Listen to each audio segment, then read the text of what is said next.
Okay, we are live. Welcome back to the MORTEXVAR Conference, to the second day of our conference. Today, the topic we are going to talk about is the concept groups. Just as a reminder of what we were talking yesterday, these are study cases of groups that may constitute substreams within mainstream traditions or minor streams outside the mainstream tradition. Today we are going to have some speakers on different topics like archaeology, social context of the funerary texts, and different groups of texts. And the session will be chaired today by Rune Njord from Emory University, Atlanta. Rune, you have the floor. Thank you very much. Good morning, everyone. Various other times around the globe. And thank you very much for the kind invitation to chair this session.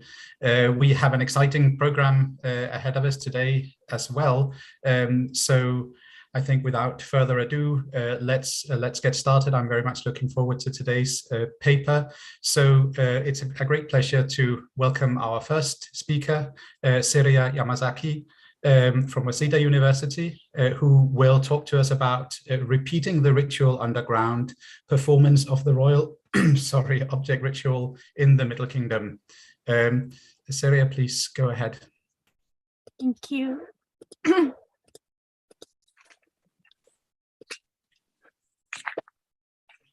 And thank you very much for your kind introduction. I'm very pleased to have this opportunity to speak to you today.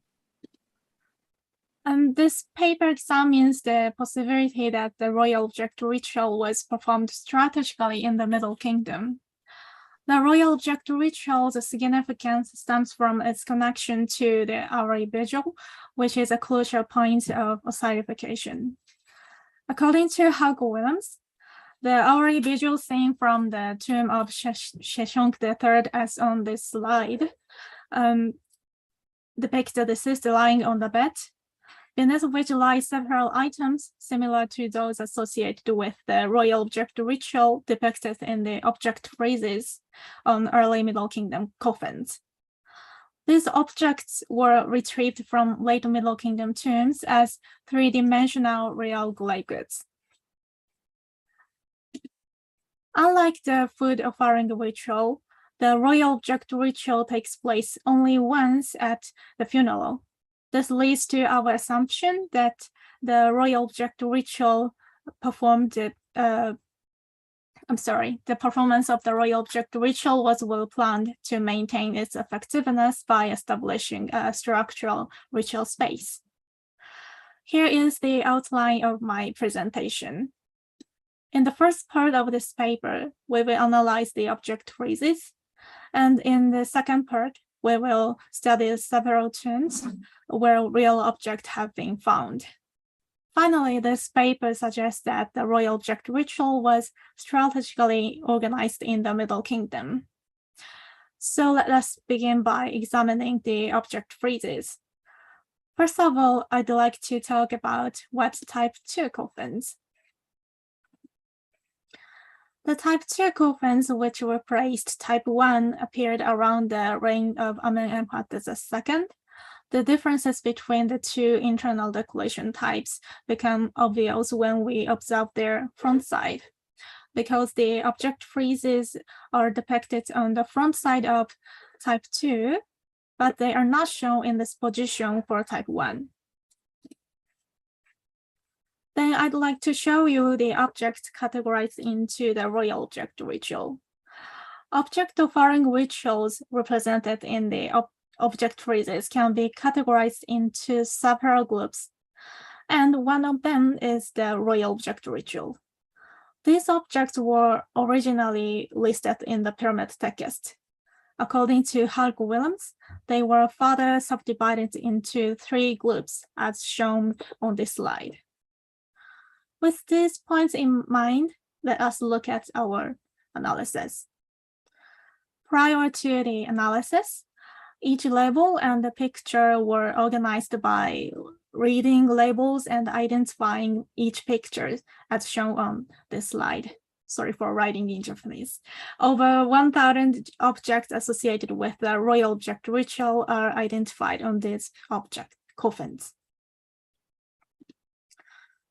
As a result, the entire set of objects of the royal object ritual appeared on many type 2 coffins. In more detail, the Mekes scepters, for example, which were not usually represented on type 1 coffins, became an essential element on type 2 coffins. We can see more points of difference between type 1 and 2 in the depiction of the royal scepter offering.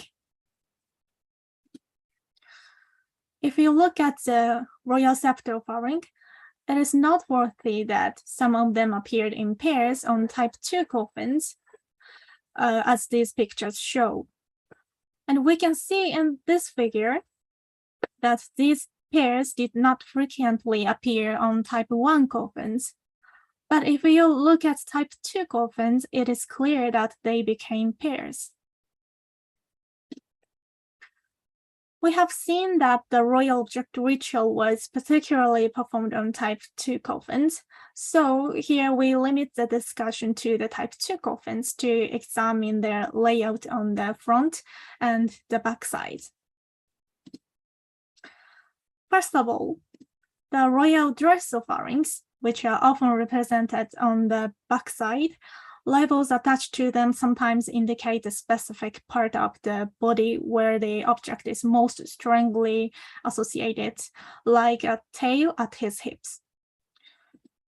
Next, the royal scepter offerings mainly appeared on the front side, except for Pejuaha scepters, which were often shown on the back side. However, there are cases where scepters other than Pejuaha were shown on the backside. In these cases, they appeared on both sides of the same coffin. For example, the coffin called M1C showed objects of the same kind on both sides. Even among them, some scepters were placed opposite one another on facing coffin sides as exactly as possible, a phenomenon called mirroring by Hugg-Williams. Moreover, this paper has clarified that there are also connections between the inner coffin and the outer coffin, and sometimes the middle coffin belonging to the same owner. For example, dagger, arrows, and Pejuaha are depicted on the back side of the inner coffin and on the front side of the outer coffin. In addition to this, a west scepter can be seen on the front side of the inner coffin and outer side of the back coffin. There are also several other cases like this. And the arrows in this figure indicate these connections. So far, we have focused on the internal decoration of the type 2 coffins, and it has been found that Pejuaha are often shown on the backside, unlike other scepters, which evokes the scene of the Aori visual, where several scepters are placed under the mummification bed, and a Pejuaha is put above the deceased back. It is obvious that the layout of the object friezes is considerably inspired by the ritual situation of the Aori visual. We have seen several other principles, and they highlight the importance of offering scepters again and again to the deceased in the coffin. Specifically, the objects of the royal object ritual are sometimes represented on the front and the back side of the same coffin, or of the inner and the outer coffins. It is possible that the objects are being offered to the deceased repetitively through this stratified layout. And also, new object pairs appeared, and some of them were not shown in the pyramid text. These pairs individually consist of the same object, For example, Heju and Menu are both maces, while Abet and Menkat are both forked scepters. It is possible that this overlap or dichotomy highlights the importance of referring them again and again to the deceased. In short, the body of the deceased was incorporated into the cosmos where painted objects are placed in a stratified way. More accurately, these objects might be surrounding the body in a stratified context, and they are being offered to the deceased again and again. Here we focus on the tombs with real objects. Object friezes were not usually depicted on late Middle Kingdom coffins, but the real objects associated with the royal object ritual, like pictures on this slide, have been retrieved mainly from the late Middle Kingdom tombs. However, it is not clear how the objects are placed in the tombs. Therefore, we will focus on their archaeological context and mainly look at 13 undisturbed or semi-undisturbed tombs. They are tombs of those with high social status. Here you can see burial of Senebetisi at least. In her burial, Peju Aha was found on the right side of the body, and several other scepters, mace, and bows were found on the left side of the body. Moreover, beaded apron, tail, and dagger were placed on the body itself. Objects were also found outside her coffin. They are Menu mace and unidentifiable scepters. From this slide, you will notice that Peju Aha was placed in the backside of the body, and that the different type of mace was placed inside and outside the coffin. In the next few slides, I will be showing you more detail of these 13 burials. This list on the slide demonstrates the assemblage and the placement of the objects in 13 burials. We can see on this table that objects were mainly put inside the coffin. First, Peju Aha was found on the right of the deceased, such as Ita, Kunomet, and Senebetisi. Second, if you look at on the body in this table, the dagger, sheep, beaded apron, tail, and sparrow-shaped amulet, which are royal dress offerings, was always placed on the body itself. Finally, if you look at the left side of the body in this table, it is clear that the other objects were found there. Moreover, in this table, please note that the mace put inside the coffin was always the Heju mace. And note that bows were found inside the coffin of Itawalet and Senebetisi. Let us proceed to examine the objects outside the coffin. They were usually put in a wooden box. The assemblage of them was similar to that inside the coffin. However, the beaded apron, tail, and swirl-shaped amulets were never retrieved from outside the coffin. Mekes, which was not found inside the coffin, was retrieved from outside the coffin. Moreover, maces are always included, but they were found not to be Heju maces, but Menu maces. Furthermore, arrows, which could not be seen inside any coffins, were retrieved from outside the coffins. As I said in the previous slide, bows were found inside the coffins. So we have found that the placement of objects in the tombs is similar to the object friezes on type 2 coffins. Moreover, the presence of object pairs like Aut and Hekat, Abet and Menkat, and Wes and Jam, which is a distinctive feature observed in the object friezes on type 2 coffins, would also appear in the tombs as a real object. We have also looked at the connections between objects inside and outside the coffin. Placing the objects at different locations suggests that it was important to perform this ritual again and again. Even more important is the fact that certain real objects like Heju and the Menu maces, which were painted in pairs in the object friezes, were separately placed inside and outside the coffins.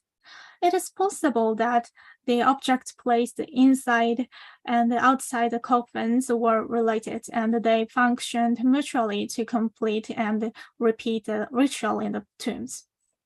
Our analysis of the object friezes has shown that the objects are being symbolically offered to the deceased repeatedly. We can say now that the same thing occurred in the tombs.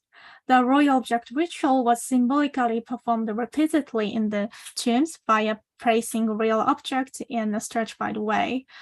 Therefore, it can be said that the royal object ritual was planned to be repeated through the arrangement of certain objects, even though these objects changed from depictions on coffins to actual burial goods during the Middle Kingdom. I'd like to finish by making the following points. The royal object ritual and the hourly vigil was intended to be performed repetitively. According to Helge Willems, the funeral rituals were a one-time event, but the transformation of the deceased was regularly repeated during mortuary rituals celebrated in the cemetery. That suggests that the royal object ritual and the hourly vigil should be performed repeatedly. However, it is of course impossible after burying the body of the deceased. Therefore, a cosmos where the ritual could be repeated symbolically was created underground to complement the mortual rituals on the ground. So the performance of the royal object ritual was well planned to maintain its effectiveness after the funeral by establishing a structural ritual space under the ground. Thank you for your attention. Thank you very much indeed for this fascinating study that really shows us that one of the most remarkable changes within Middle Kingdom funerary culture is actually masking here a remarkable continuity, in fact, as far as the ritual is concerned. And I'm sure we'll have occasion to discuss these ideas in more detail after. As you know, we do not have question sessions for the individual papers. We have questions and discussion at the very end of today's session. So if you have questions for this paper, please write them down and hang on to them, and we will get to them in due course. For now, it's my great pleasure to welcome our next speaker, Juan Carlos Moreno Garcia from CNRS in Paris, who will be giving a paper entitled Demiu Niutiu Citizens in the Pyramid Text and the Coffin Text in the Context of the Social and Political Changes that Occurred in Egypt at the Turn of the Third Millennium BC. Please go ahead. Many thanks for the invitation. It's the first thing I would like to say, just to express how grateful I am for the invitation by a very good friend, Carlos, and all the Egyptological team of the University of Alcalá de Henares. I would like to apologize for the very long title of my conference. So in any case, I would like to talk about some social phenomena, some innovations that appear for the first time at the very end of the third millennium before Christ and the very beginning of the second millennium before Christ.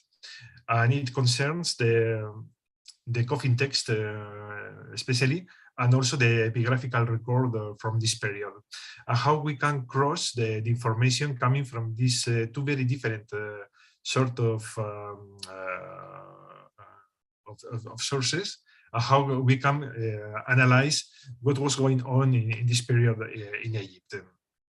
What I think that perhaps the first thing that caught my attention was a very small inscription that appeared on a private tomb from Akhmim, dated from the beginning of the 6th dynasty, and where we can see a very innovative scene from this period that represents bullfighting. Bullfighting is very typical for tombs coming from, built in Upper Egypt, and we can see here how the leader of the province, who was also the owner of the tomb, says that he was calling the Niutiu, the people of the town, to come there and see the bullfighting. So it's quite innovative that for the first time, a leader from ancient Egypt is calling the people from the town to see some kind of a spectacle. Later on, another inscription from Qasr Sayed recalls how the leader of the province built several ships that got the approval of the people from the city. So these kind of cultural innovations are quite significant because they come from the provinces. They do not appear in the capital. And if, in fact, the provinces in the late third millennium before Christ become very innovative from the cultural point of view. Quite probably the fact that they were usually far from the capital, especially in Upper Egypt, allowed them to get more freedom in a certain sense to develop innovations, to introduce their own cultural codes in the monuments of their necropolis. It was also at this time, particularly at the very end of the Old Kingdom, when cities are invoked to legitimize local rulers. Local rulers say, well, I was one beloved of my city was behind me, supporting me, and so on. So also for the first time, city audiences are taken into consideration. Officials, dignitaries, high administrators of the kingdom, they claim that their acts are being approved by the people of their cities and from the provinces. Their acts are also useful to their cities. For instance, when some officials claim that they have built wells and basins to supply water to the people of their cities and of their provinces. Of course, this is also a period of political division, and we know that there are many local leaders that bear a title, that of leader of the army, leader of a troop. And in fact, several inscriptions from this period indicate that people from the towns, that means the townsfolk, provided troops and military support for the local lords. And so local lords also boasted about the fact that they led their men into battle, but they returned safely to their homes with no casualties. There was this kind of responsibility toward people from their own cities. That is why I found very striking that for the first time, the people from the city, the Newtiu, are mentioned in the coffin texts, and they are referred to as part of the social milieu, the social entourage of the officials.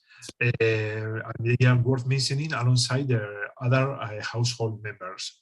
Usually when we see the inscriptions from the Old Kingdom and so on, they refer to the brothers, the sisters, the father, the mother, the wife of the owner of the tomb.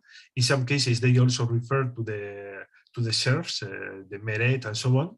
But during the first intermediate period, and especially in the coffin texts, the people from the city are also mentioned as people worth mentioning as being a significant part of the social entourage of officials.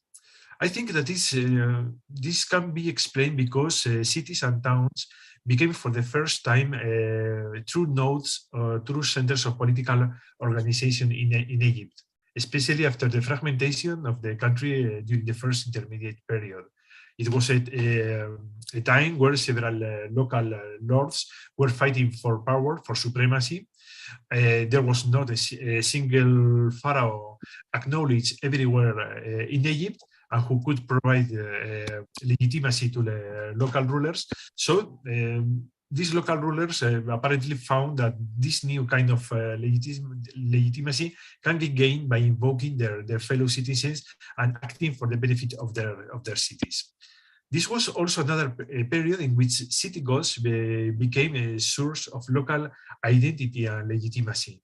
I think we know the famous inscription of Artifi of Moala, when he says that he went to the province of Edfu because Horus commanded him to do so.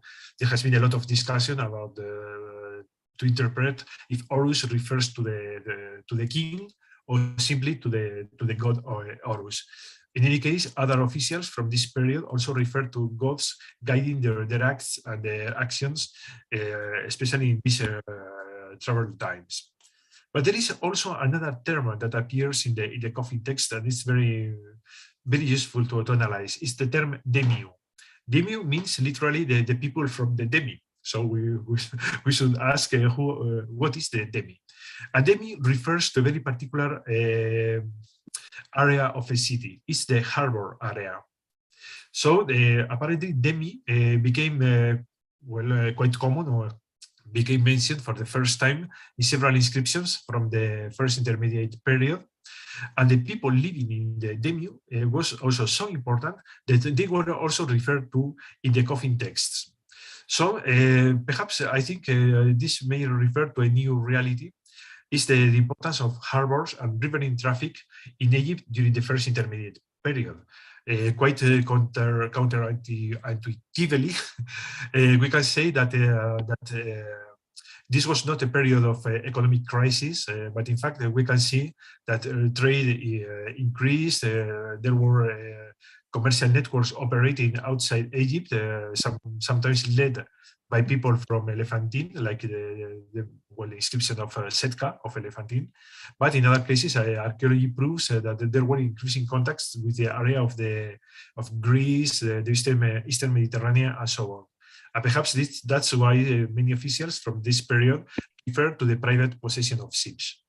In any case, this was also a period in which cities increased in size. For instance, Edfu during the Old Kingdom had a size more or less of about 8 hectares, and during the first intermediate period, it rose to 15 hectares. So that we can see that this importance of riverine traffic, perhaps trade, and so on, meant that the harbor areas of the cities became more important, particularly in a period in which the older administrative structure of the kingdom had collapsed. We know that particularly during the late Old Kingdom, there was this network of royal estates built everywhere in every province in Egypt, called Hut, and they practically began to disappear in the epigraphic record. Finally, they almost disappeared during the Middle Kingdom. So we may infer that perhaps cities and harbor areas simply replace this former structure of the kingdom, and so that may explain why they became focus of economic activities. So I would like to conclude with just by evoking a literary composition, the teaching for Mary Carré. There is a lot of discussion about the actual date of this composition, probably dates from the second intermediate period, but it refers to events that are people of the first intermediate period. In any case, what is important for me is that a fragmentary passage of this text refers to city audiences that could be lured by demagogues and brought into rebellion. And quite significantly, rulers are supposed to kill these dangerous demagogues, but only if they came from another city, but not if they were fellow citizens. In this case, it was the eloquence that should be used to discredit these demagogues. In any case, I think that the coffin text echo the social changes happening at the end of the 3rd millennium before Christ, and cast some light over the social realities still badly known.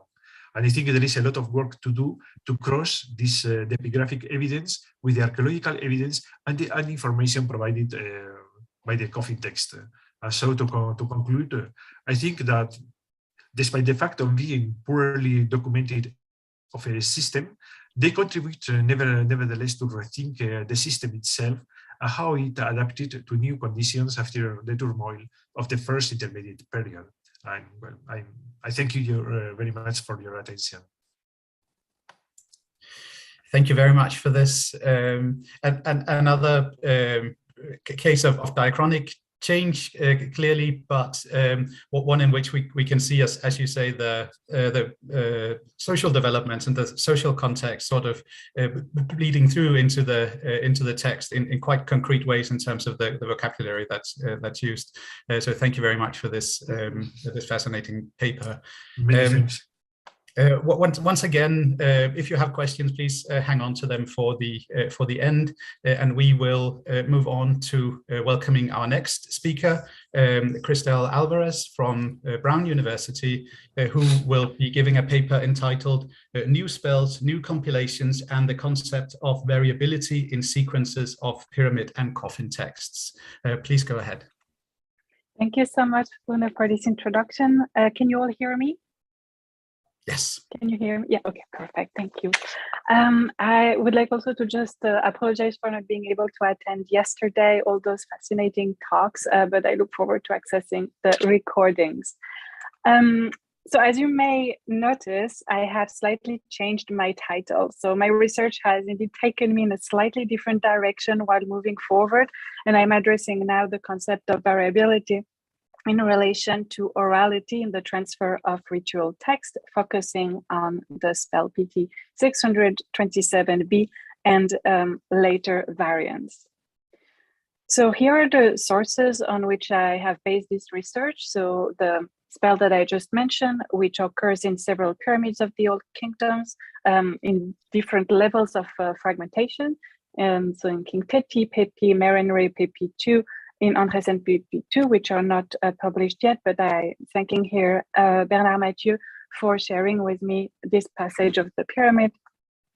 And it also occurs in the pyramid of EB, but in a shortened form where we only find the first few, the beginning of the text. The other parallels that were already mentioned by Thomas George Allen in his cross-index of mortuary text are Coffin text 990, which occurs in two papyri, Papyrus Gardiner 2 and Papyrus Gardiner 3. And finally, CT 682, which occurs on the coffin of Diotinart from El Bersha.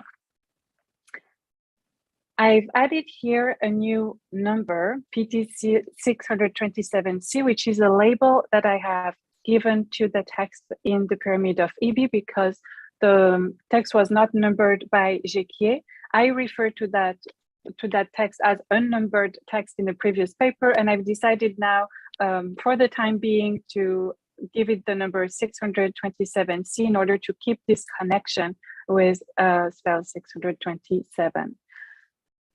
So let's just have a look a little bit at the different texts that we have in the Pyramid of EB referring to this material that I just mentioned. On the south wall, we have a very well preserved text. So the columns are almost completely preserved. And the first 5 columns can be identified as the text found in earlier pyramid. It follows the exact same text, but it interrupts it quite early on and juxtaposed another text that doesn't present that presents certain characteristics with the version known in older pyramids, but with a lot of different addition, new verbs, new nouns that have actually more parallels to later variants, such as those as Diotinart and Papyrus Gardiner. We have also several fragments, among which we have new ones. So for instance, the fragments on the top right is the fragments that we just found during last fieldwork in December, and that also belong to the same text. And you can see just that fragment F and G were already published by Jequier, but that we have a slight addition from the fragments that we found on the field. It was a little bit of a headache to understand how these fragments connected together, because you can see that the orientation of writing is different. So we do have one text that actually occurs on the south wall and the others that occur on the north. The orientation on the fragments is facing to the left. I investigated possible miscopying process, but actually here it seemed to be a little bit different, and the same arrangement that is found on the south wall seems to occur as well on the north wall, despite the different orientation. So while I was trying to investigate possible miscopying processes, as I have noticed in different sections of the pyramid of EB, this didn't seem to be related to the same process. And therefore, I've been investigating different avenues to understand the variants occurring in EB, which present characteristic with later one. The traditional method of textual criticism, the schemata method, cannot be used in this context because the text is too divergent. So in order to compare these different texts, I have compared the text at different levels.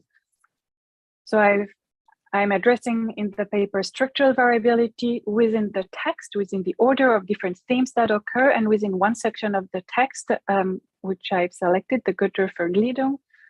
I am then investigating syntactical variability in terms of formulation, spelling, grammar, and so forth.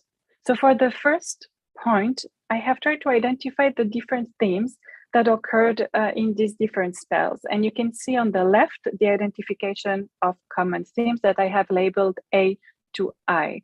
So for instance, the first theme and the last theme are very easily recognizable in the different spells because they follow the same formulation.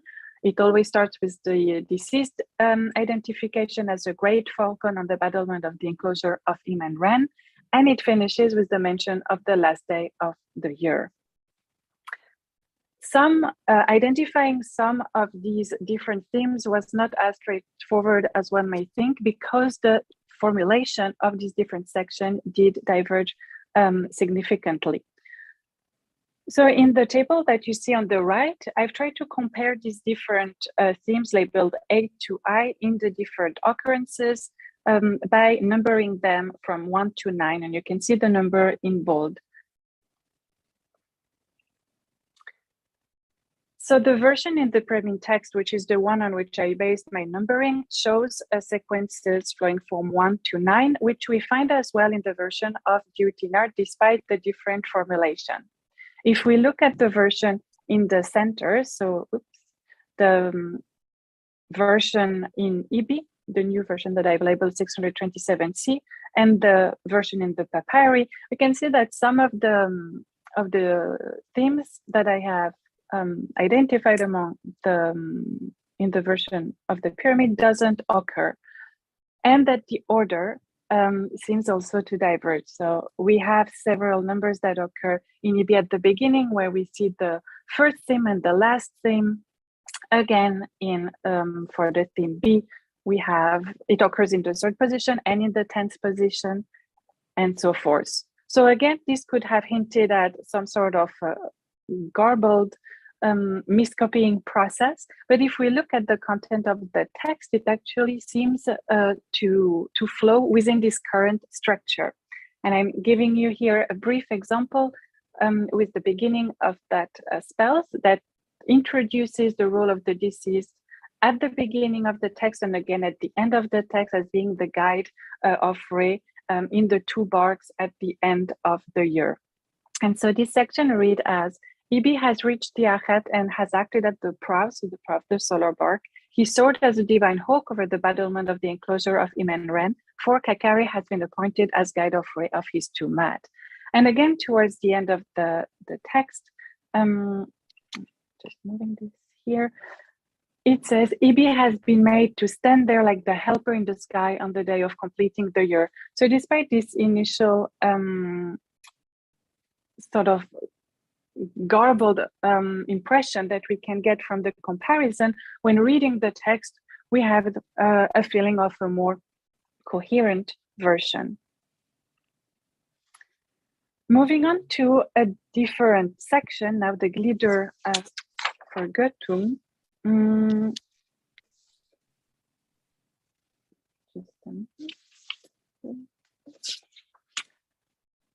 Yes. It occurs systematically in the 3rd position across the versions, but it diverges internally in its structure and in its association between limbs and deities. As you may know, the Gliedervergöttung consists in the comparison of body parts to deities in order to deify the body of the deceased. all the deities mentioned across those different versions are very similar: ball of sunlight, ball of sacred image, Rentimentuef, mistress of fire, and so on. However, the limbs that are associated with those different deities changes to different extent. So for instance, the lips that I have highlighted here are associated with different deities. And if we look at Geotinart, we also have different body parts that are mentioned: the semen, the horn, and the hoof, which hints more at the body of a bull rather than the falcon, as we can see in the version of PP2, with the mention of the claws. And this is what leads me to think more towards a potential relation to orality in the transfer of this text. And I'd like to quote Reinkes: "The considerable amount of variant spellings, for instance, indicates updates in the phonology. The fluctuation in pyramid text orthography provides prima facie evidence for the coexistence of different pronunciation of the same lexical items. Such pronunciation differences can be interpreted synchronically in terms of dialect variation and diachronically in terms of ongoing sounds changes, with innovation and conservative forms occurring side by side." And it is following this idea, deriving from the use of utterances in oral context, that I have interpreted other changes. And I'll go through some of the examples that I have selected. You can see this sentence that only occurs in 3 versions, so we don't find it in earlier versions of the pyramid. It shows similar element. So we have the introduction of the sentence with the particle in, and we can recognize the N, and the end of the sentence with imiu desheret, which follows between the version, but the spelling of the noun desut varies between version, as well as the spelling of the verbal form in the center. And we have a different vocabulary between menu in the version of Ibi and Sebeshu in the version of Geotinart. I'd like to move straight to another example that I discuss in my paper, which is the sentence linked to the rule of the deceased as guide at the end of the year. And again, you can spot several common elements in the different clauses, especially the end with Heru, Hetes, Rempet. If we look at the version just at the pyramids, we can see that we have variation in terms of preposition, where we move from the preposition M to R or to N, that the reference to Ra himself can change towards the pronoun instead of the mention of Ra, and that we have also some changes of vocabulary between Seshemu in Anresen PP2 or Sebeb in Ibi.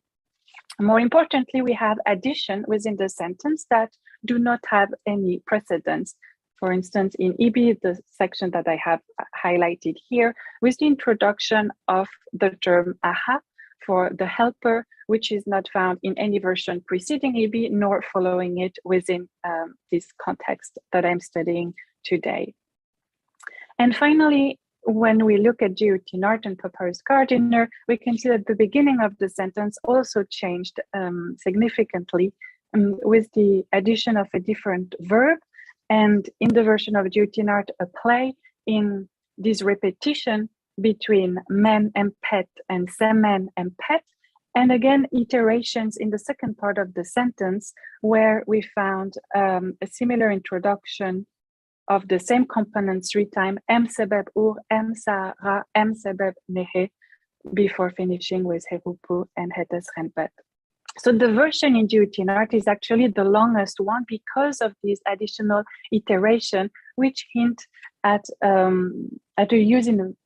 more poetical form of the use of this spell, with this play of words at different level of the spell. A final example, just to continue on this idea of orality, is these sentences that refer to a location north of the island of Abu, Habu, Ahebu, Kau, and Habu, which are all spelled in different ways. So initially working on the text of EB, I spent a lot of time working and trying to identify this location and try to understand what was the correlation between these different spellings. And I came up to the thought that perhaps this was used more as a literary device for rhetorical effect, playing on a word consisting of a 3-consonant root and ending in U, which might have primacy over conveying the knowledge of an accurate location. Alternatively, it might also suggest that the passage or the toponym itself was not familiar to the ancient audience and that it was written based on different interpretation. We can see, for instance, that the first one in Titi, Abu, might evoke Elephantine, but if we look at the ones in the coffin text, Habu seems to be based on the verb hab, to send, and to have a slightly different understanding. So the structural, syntactical, grammatical, and orthographical variability that I have highlighted here very briefly show a creative and flexible development which could hardly derive from a written transmission. So instead, these features hint at a shared knowledge of core elements and formulaic clauses that we can find across different spells that were used in a context of performance and transmitted orally before being written down at different points in time. And these different textualization that occurred at different points in time would therefore accounts for the rendering of what seems a similar text in different textual rendering. Thank you very much for your attention. Thank you so much for this. And another fascinating case study. Once again, we see context as a sort of explanation, of course, for variation, but in a quite different sense from what we just saw here. It's the oral mode of transmission and mode of use of these texts that can explain the variation. So once again, we have an interesting theme here, I think, for our discussion to return to. But for now, it's a great pleasure to welcome our next speaker, independent scholar Anna Landborg, who will be talking about becoming wind considerations on transformation and identification in marginal CT spells. Please go ahead.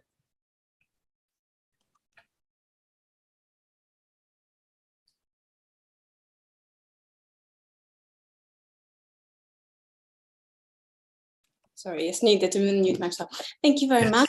And as people have said before me, thank you much for having me here and organizing this lovely workshop for us.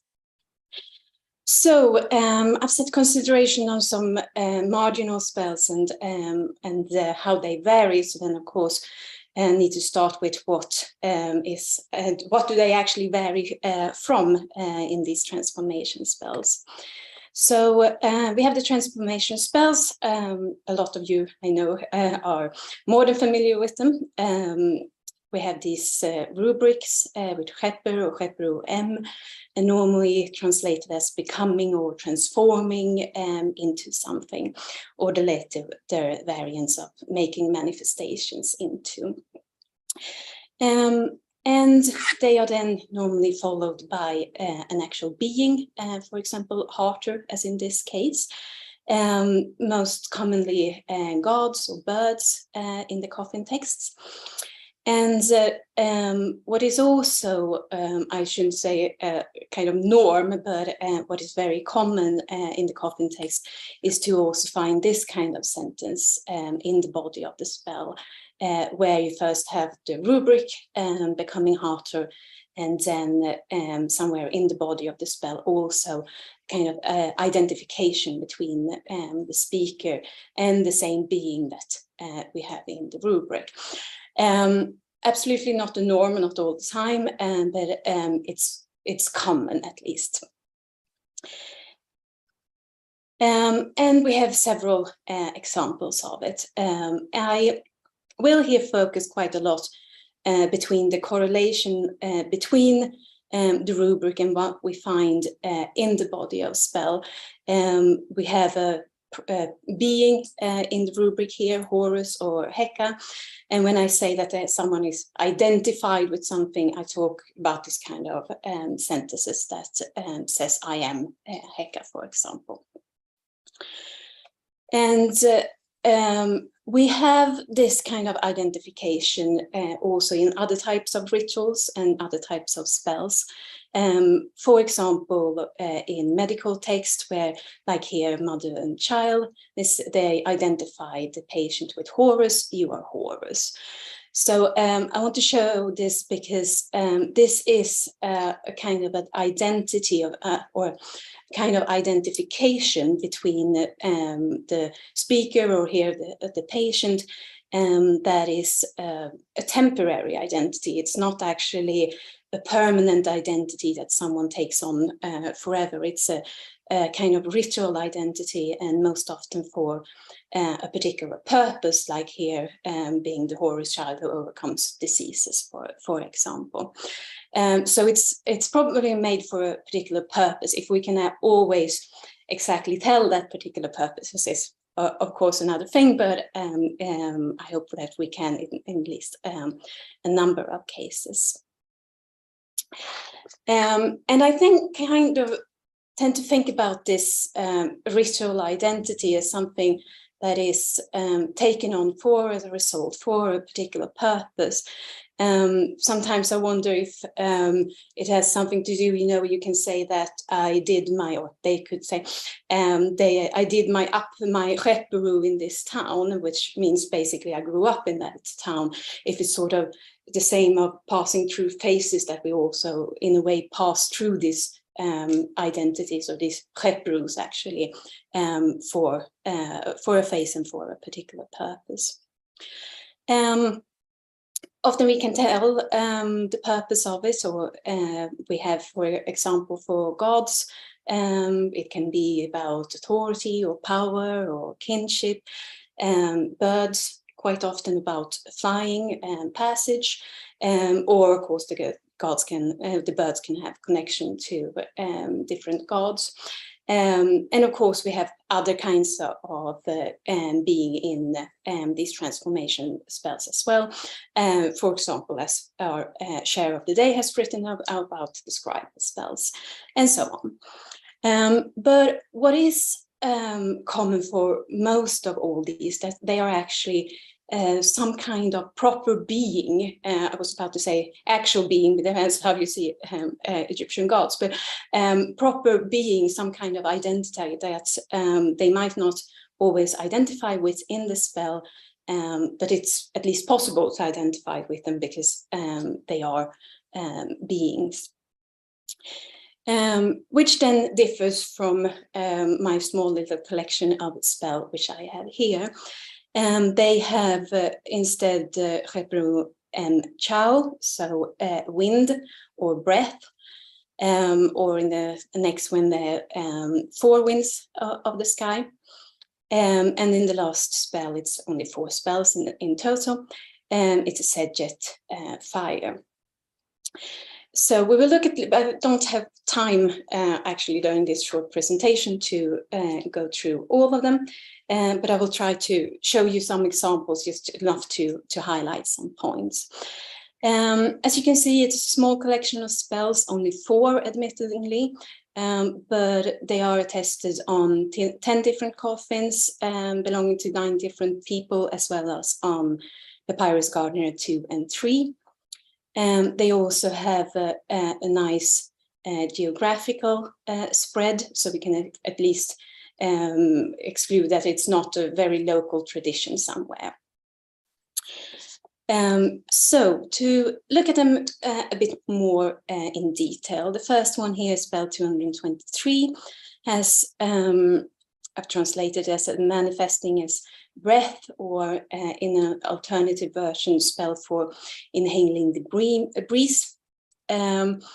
I should also add that I translated it differently in my article. I ask you kindly to ignore that because I realized that it actually became quite confusing.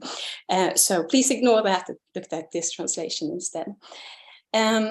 So we can see from both rubrics that we have something to do with breathing, and we can also see in the body of spell that we have exactly this, give me this breath in the first line, and later on, if I inhale, breathe, Sesenet Chao, so breathing in. There's no here identification with breath with Chao.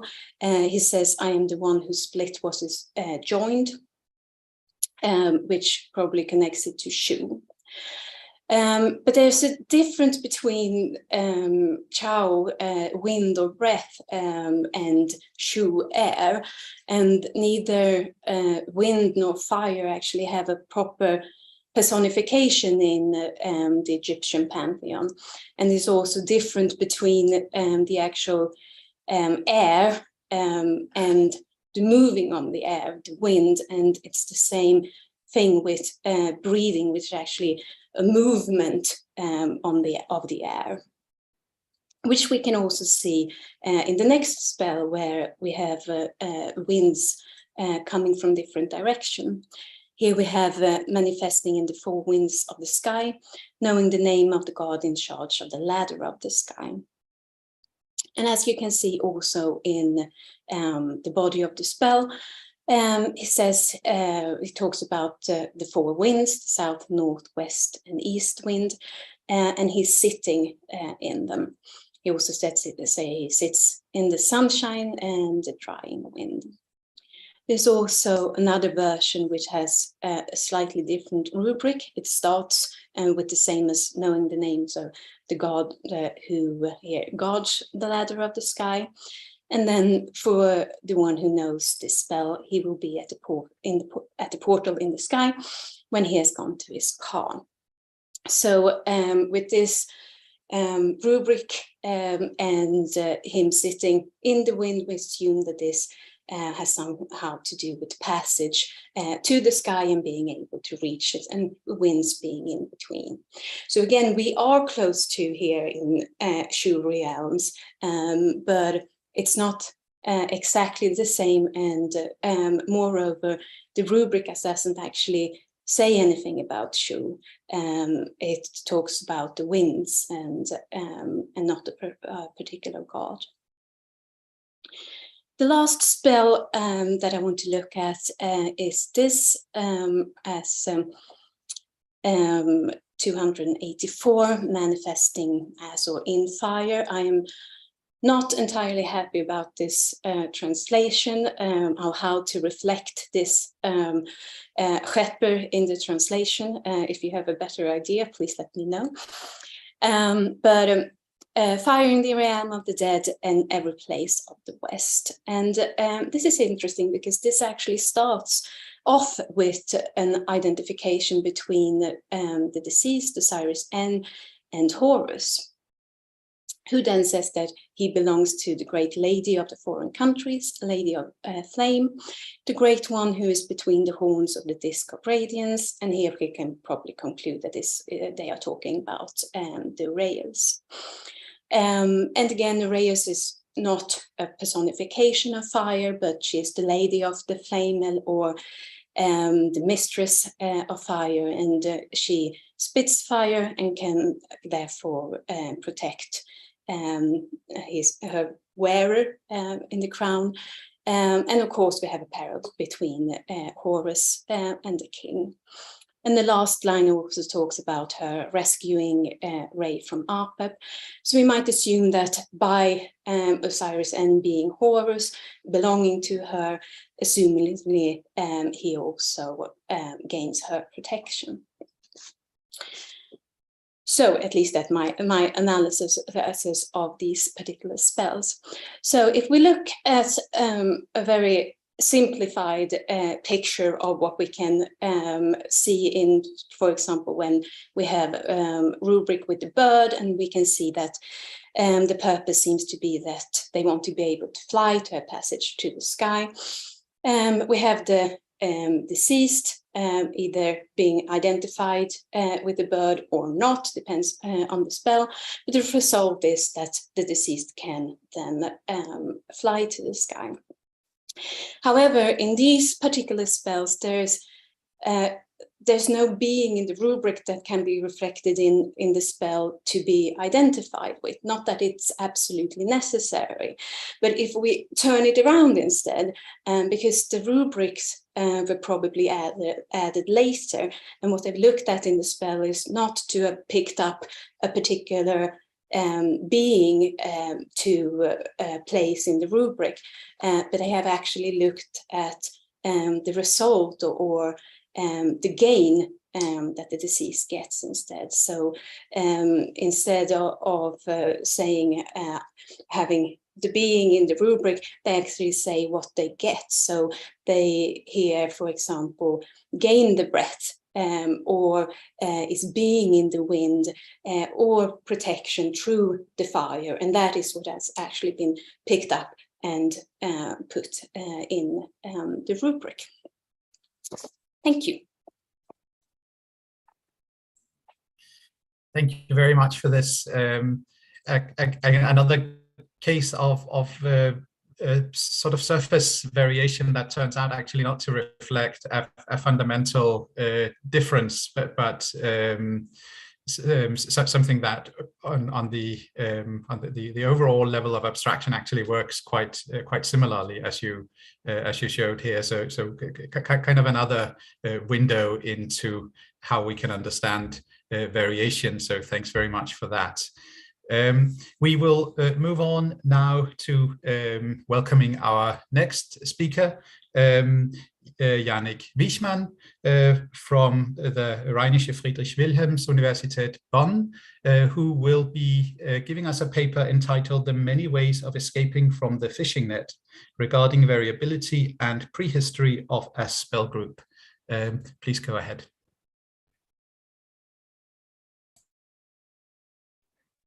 Hello, can you hear me? Yes? Yes. Yeah. Good. One of the capital dangers the deceased has to face in the netherworld is the giant fishing net, which block his passage. To avoid being caught, by this net, and to ensure his transfiguration among the Ach spirits, the deceased must demonstrate his knowledge of the net and its parts. For example, he has to know the netting needle, several types of knives, or the fishing net floats by their names, which are mostly equated with a deity's body part. In this way, the deceased demonstrates that he speaks the language of the spirits and can escape the net. The texts that provide this knowledge are called after Dino Bidoli Fangnetzsprüche, fishing net spells, and are attested from the coffin text on until the Roman period. Since the texts contain lots of technical terms of fishing and fouling, it is no wonder that the Egyptian scribes had several difficulties and approaches to understand those terms. Some of these difficulties already occur in the coffin texts and had a lasting impact on the textual transmission. In the late period, a major part of the contemporary fishing net spell version got a radical new meaning. In my master's thesis, which was supervised by Professor Ludwig Mohrens and Professor Joachim Quack, I studied the textual history of these spells in the Book of the Dead. Unsurprisingly, the most attestations of the fishing net spells can be found in Book of the Dead manuscripts. There are 3 fishing net spells in the Book of the Dead corpus: spell 153a, spell 153b, and spell 153. Spell 153 is the version which was used from the late period on, and is an abridged successor of spell 153a, which got a postscript from spell 130. Spell 153b is an independent composition which is not attested after the so-called third intermediate period, because it only occurs in a particular manuscript tradition which was then abandoned. However, a broader group of fishing net spells exists in the coffin texts. It is quite clear that spell 474 is the direct antecessor of Book of the Dead spell 153a, while 475 is a fundamental element of spell 153b. But as you can see, de Boeck offers in his edition of the coffin text several fishing net spells more. Thus, it is an inevitable question to ask for the relations between the spells which live on in the Book of the Dead and the spells which were apparently abandoned with the beginning of the Book of the Dead tradition. Therefore, one of the two aims of my talk is to reconnoiter possible connections between these spells and detect methodological pitfalls. The other aim is to develop a possible prehistory of the textual tradition of the fishing net spells before they were adapted for funerary uses and so integrated in the textual universe of the coffin texts.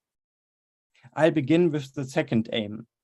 Fishing and fowling are undoubtedly very old cultural techniques which were quite present in the life of the ancient Egyptians. At some point, these techniques got sacralized and probably a bit later appropriated by kingship. By this means, a cultic royal fowling evolved latest by the early dynastic period, as Hartwig Altenmüller pointed out. We can see here a small tablet of King Devon, which seems to be the oldest attestation for royal fowling. In the context of royal fowling, it is often stated that there was a giant net used by the king. We encounter this idea first at the mortuary temple of Sahure, where the depiction of the net is unfortunately damaged, probably on purpose. And then just textual in the annals of Amenemhet II. This idea of the king taming the chaotic forces of nature was also, probably later, transformed to the ritual Retech Paut, subdue the humans, which occurs in temples primarily in the Greco-Roman period. The fishing net spells in the coffin texts, however, may also reflect the same idea of a giant net. It's a common topos in funerary texts that the netherworld is a world upside down, Egyptian emsechetchet. Instead of eating normal food, the deceased fears to eat excrement and to drink urine. And so the deceased appears on the wrong side of the net in the fishing net spells. The hunter became the hunted. Further, a Book of the Dead vignette of a papyrus in Boston shows us that the Retech Paut ritual and the fishing net spells can actually be parallelized.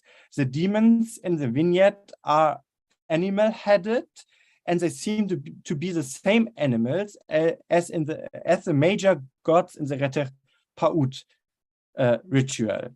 Especially the ram, which draws the hauling rope, can be equated with the god Knum Khentiwaref. This vignette matches the typical representation of the later ritual, which was first attested in the Ramesside period. Thus, the depiction of the ritual might be influenced by the Book of the Dead vignettes or vice versa, which would predate the ritual to the early 18th dynasty at least.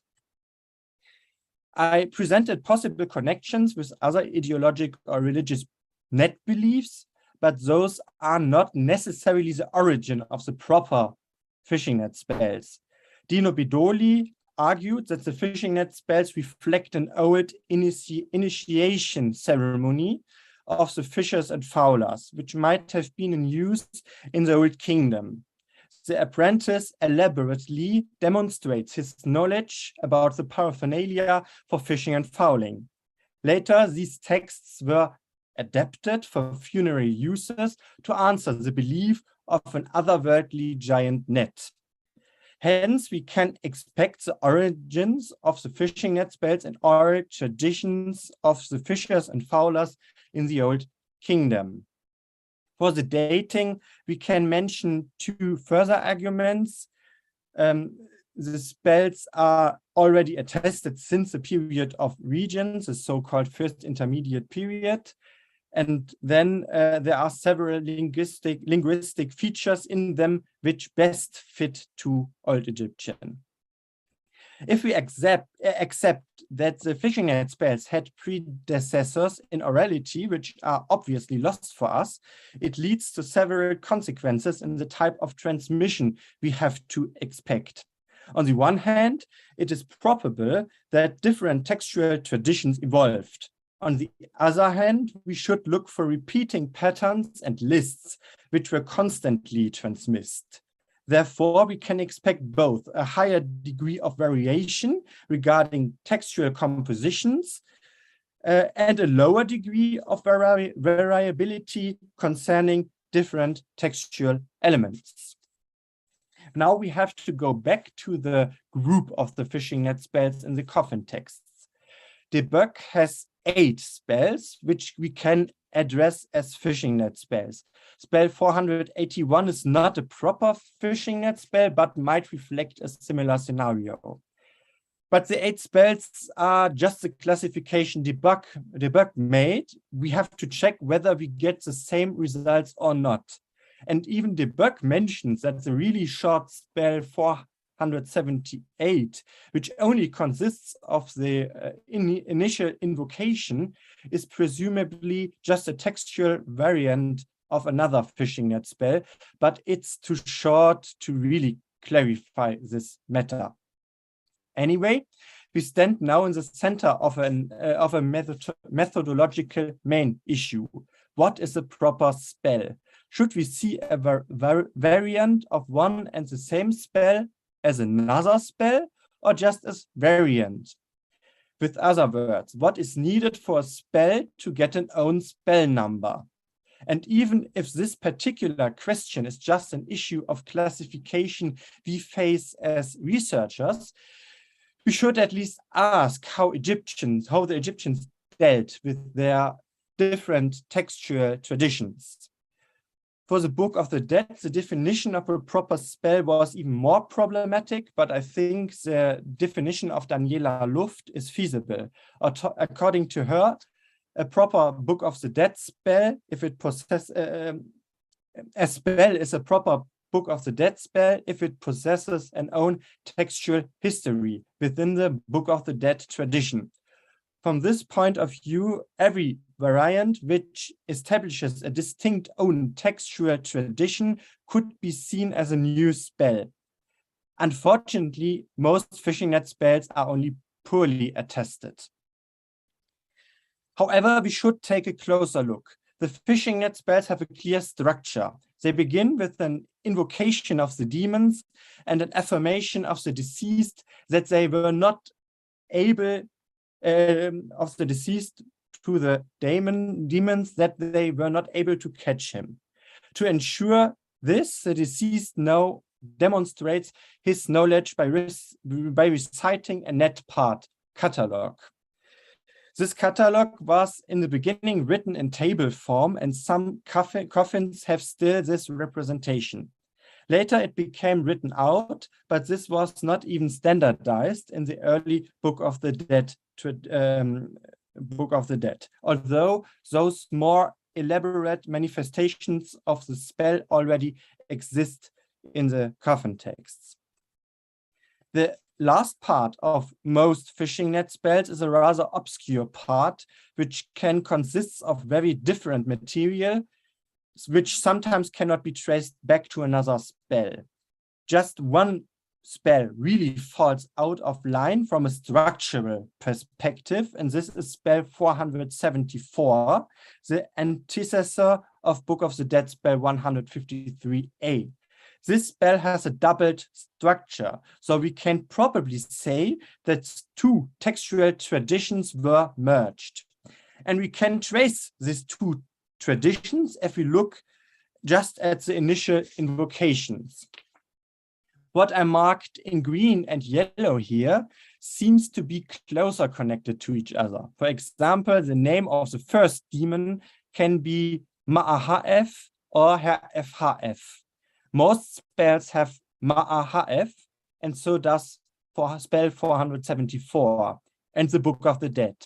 But the second invocation of the spell has Ha'ef, like spell 473. Therefore, we can identify a textual tradition which was the origin of spell 473 and the second part of 474, while the other spells seem more connected to the first part of spell 474.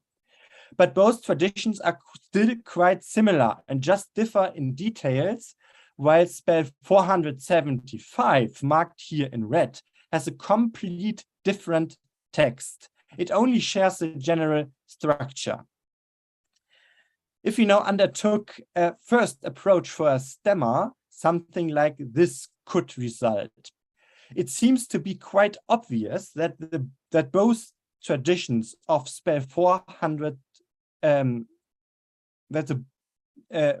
of spell 474 share a same origin. But we really have to ask if this is also the case for spell 475, or if this is a totally independent composition which might be derived from an independent oral tradition. Finally, I want to show that this spell 475 is not even a proper spell, but just the part of a spell. If we look at the Book of the Dead spell 153b, we can see that just only the first part of this spell is structured like a proper fishing net spell, but it has a larger second part which originates from the coffin text spells 307 and 308. If we take a closer look in the coffin text, we can see that the coffin from Beni Hassan already has the same composition as the later Book of the Dead spell.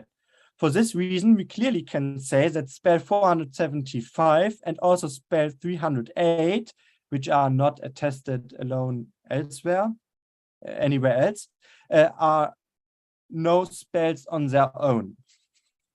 The Beni Hassan coffin, in fact, has already more or less the Book of the Dead spell. The middle part, which is called spell 307, is also the foundation of Book of the Dead spell 85. But apparently there are 3 different manifestations of this material in the coffin texts, and no version matches exactly the later version in the Book of the Dead. For this reason, all 3 spells rather reflect certain material which was used in the coffin text to create spells, but apart from 2 versions of spell 307, there were no individual spells on their own. We probably can expect that the materials used for Book of the Dead spell 153b and its proto-spell in the coffin texts were originally texts or parts of texts on their own. Thus, a proper second fishing net spell might existed on its own, maybe just orally, but we just have it in its rearranged form. As a conclusion, we can say that apparently different fishing net spell traditions existed. We would expect that textual variations mattered, at least in some way, if the Egyptians believed they needed certain knowledge to pass otherworldly dangers. But we have little possibilities to check in which extent this is really the case. A part of the textual variation we face might trace back to an older oral tradition. Another part evolved when the texts were already written down. At least for the fishing net spells, this seems to be the case. Thank you. Thank you very much indeed for this fascinating presentation. Once again, we see the sort of the question of textual traditions interplaying with obviously more less certain oral traditions, but where we can see sort of the tip of the iceberg or the effects of those oral traditions. So I see a lot of connections between your paper and that of Cristel Alvarez. So I'm sure these are questions we'll also be returning to.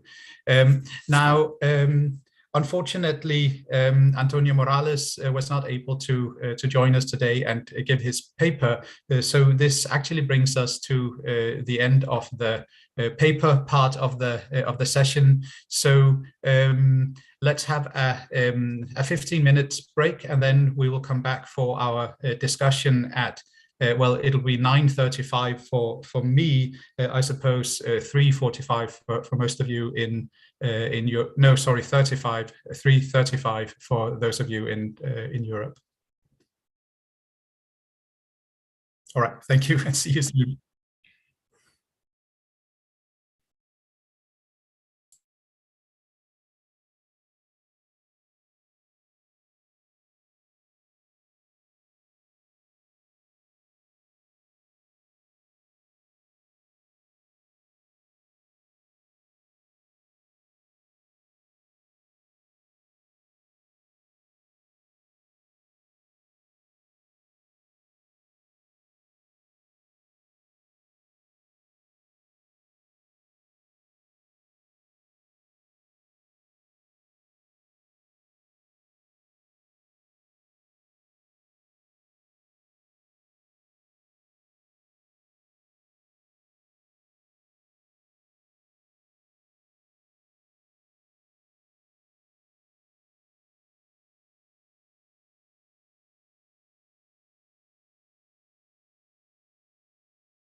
So Ernesto, are we online?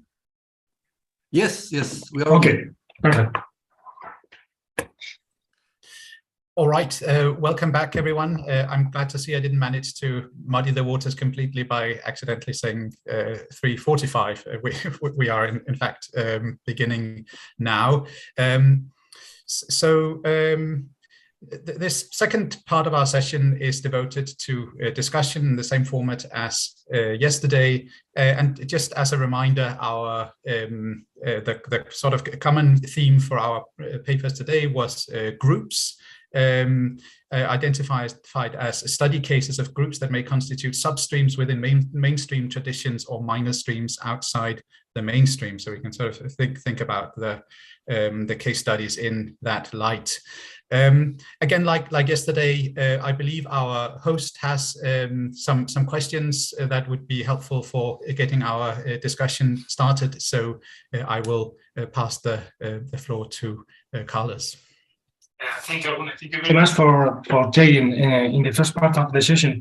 Thank you for the speakers. These cases have been really enlightened, or made me think about many things that I've been thinking through the last years, working with this kind of repositories of text, the coffin text in particular. I think it's more than a question, is a reflection about the material. Yesterday we saw that it's already complicated enough to interpret or to consider in the context certain individuals, certain very specific items. So when we deal with groups, this complication multiplies, in my opinion. And so I have the impression that many groups are, or many ensembles that we can identify like groups, depend on material factors more than conceptual ones. I mean, or a mixture of both. For example, I found fascinating the serious presentation that the pair of objects that are clearly linked in maces, for example, or some scepters, and they are like each item of the pair is like in one side of the coffin, so to say. The hedge mace is in the inside coffin, and the menu mace is in the outside coffin. It's like they're using this group, or the function of this group could be, from a material point of view, or very practical, to put together the whole ensemble, the whole funeral ensemble of one person. It's like these two conceptual elements are suturating or sewing the two parts of the main two parts of the burial equipment. Another thing that I was thinking about is that if we could have something similar with the spells, so with specific spells inside group of spells. And I was thinking of the Sprüche. Many of those spells are unique spells, which is quite curious. So we see them as a clearly thematic unit. They repeat, as Yannick has shown, a very determined structure, very consistent structure, with an introduction, the list of parts of the net, and so on.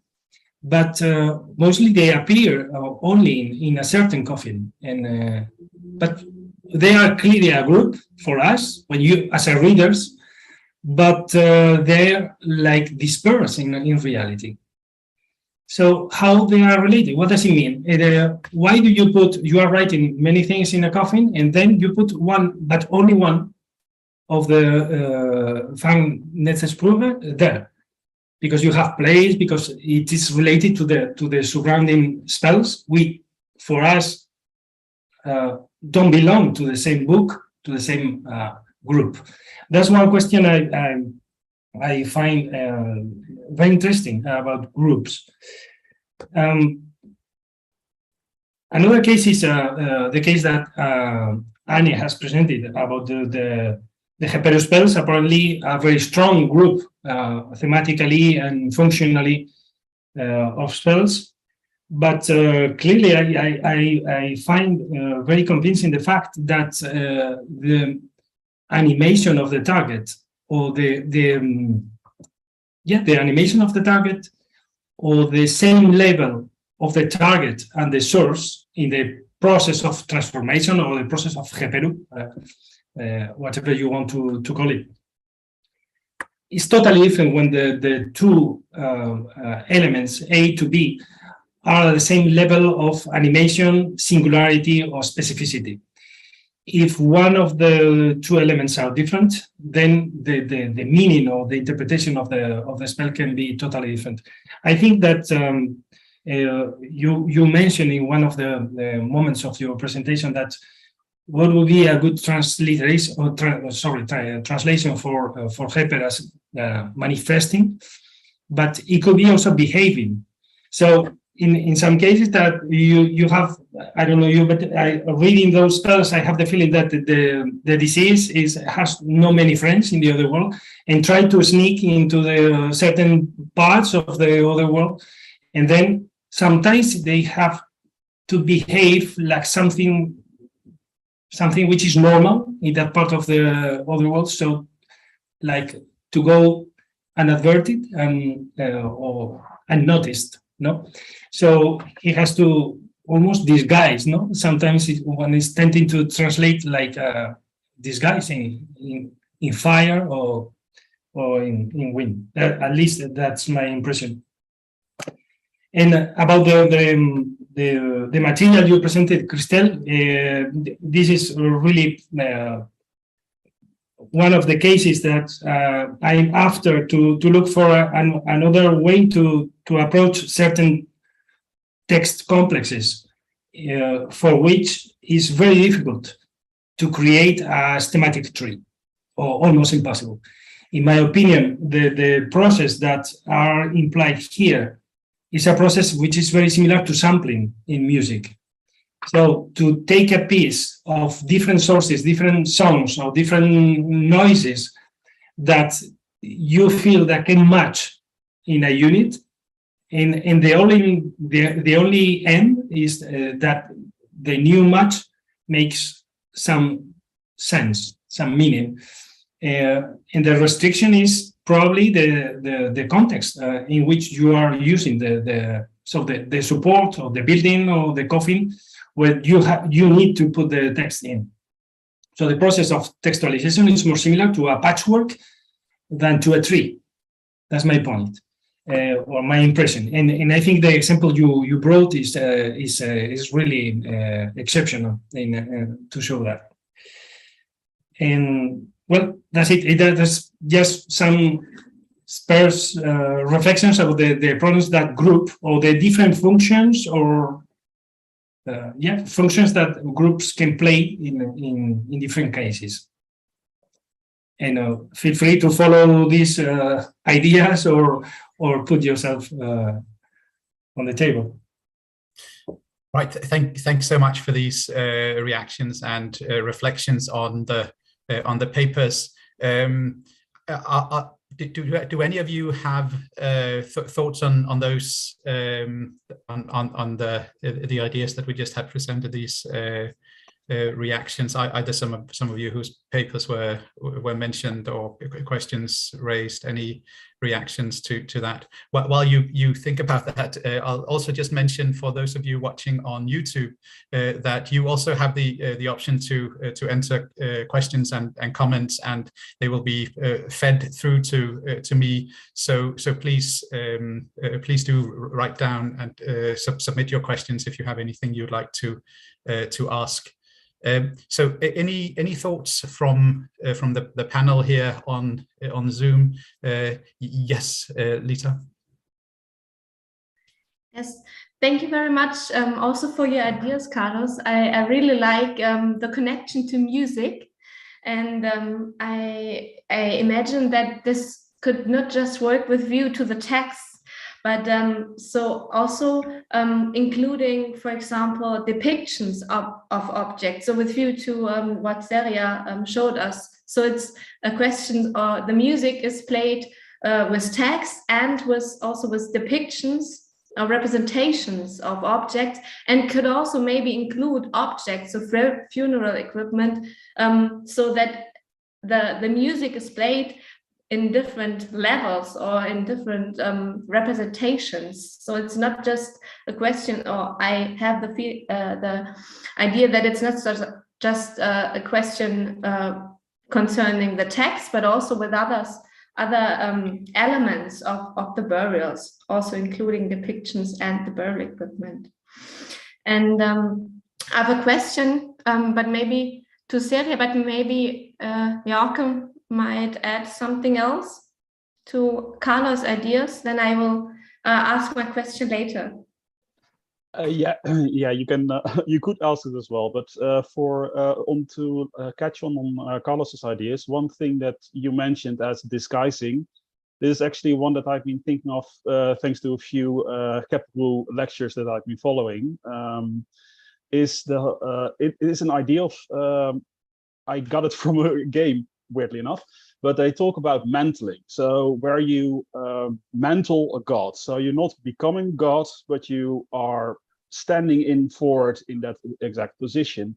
And I have the feeling that these transformation spells have indeed that tendency to do.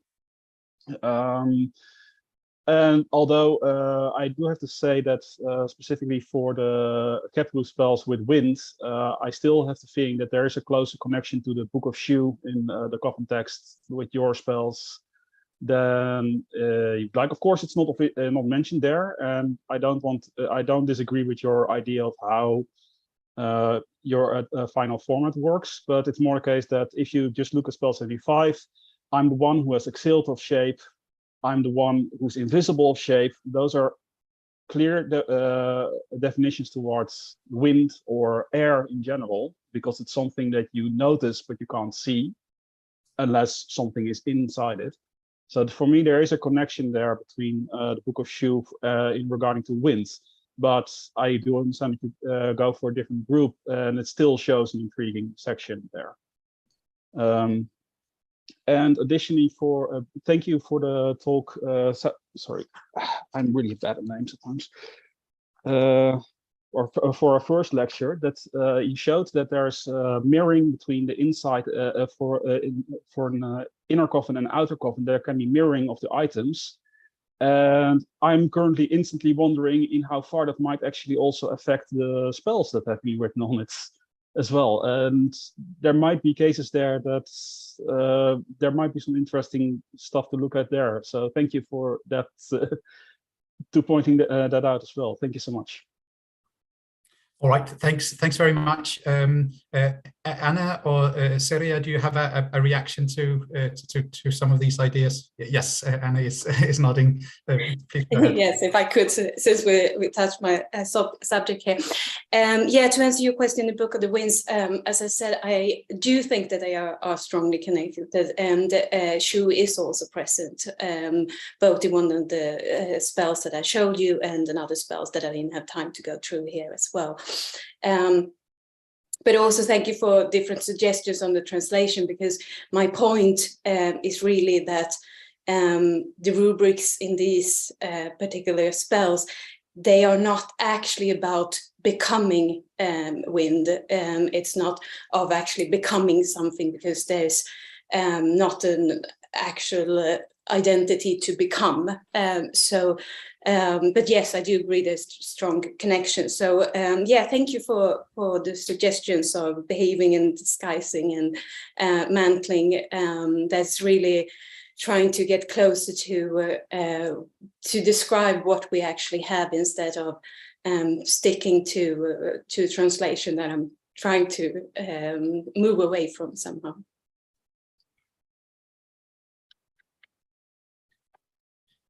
Yeah, if I can interject, I think it's quite in line with sort of other lines of thinking about ancient Egyptian ontology, that we don't see this split between outward form and behavior, but in fact many categories tend to cover the same thing. So the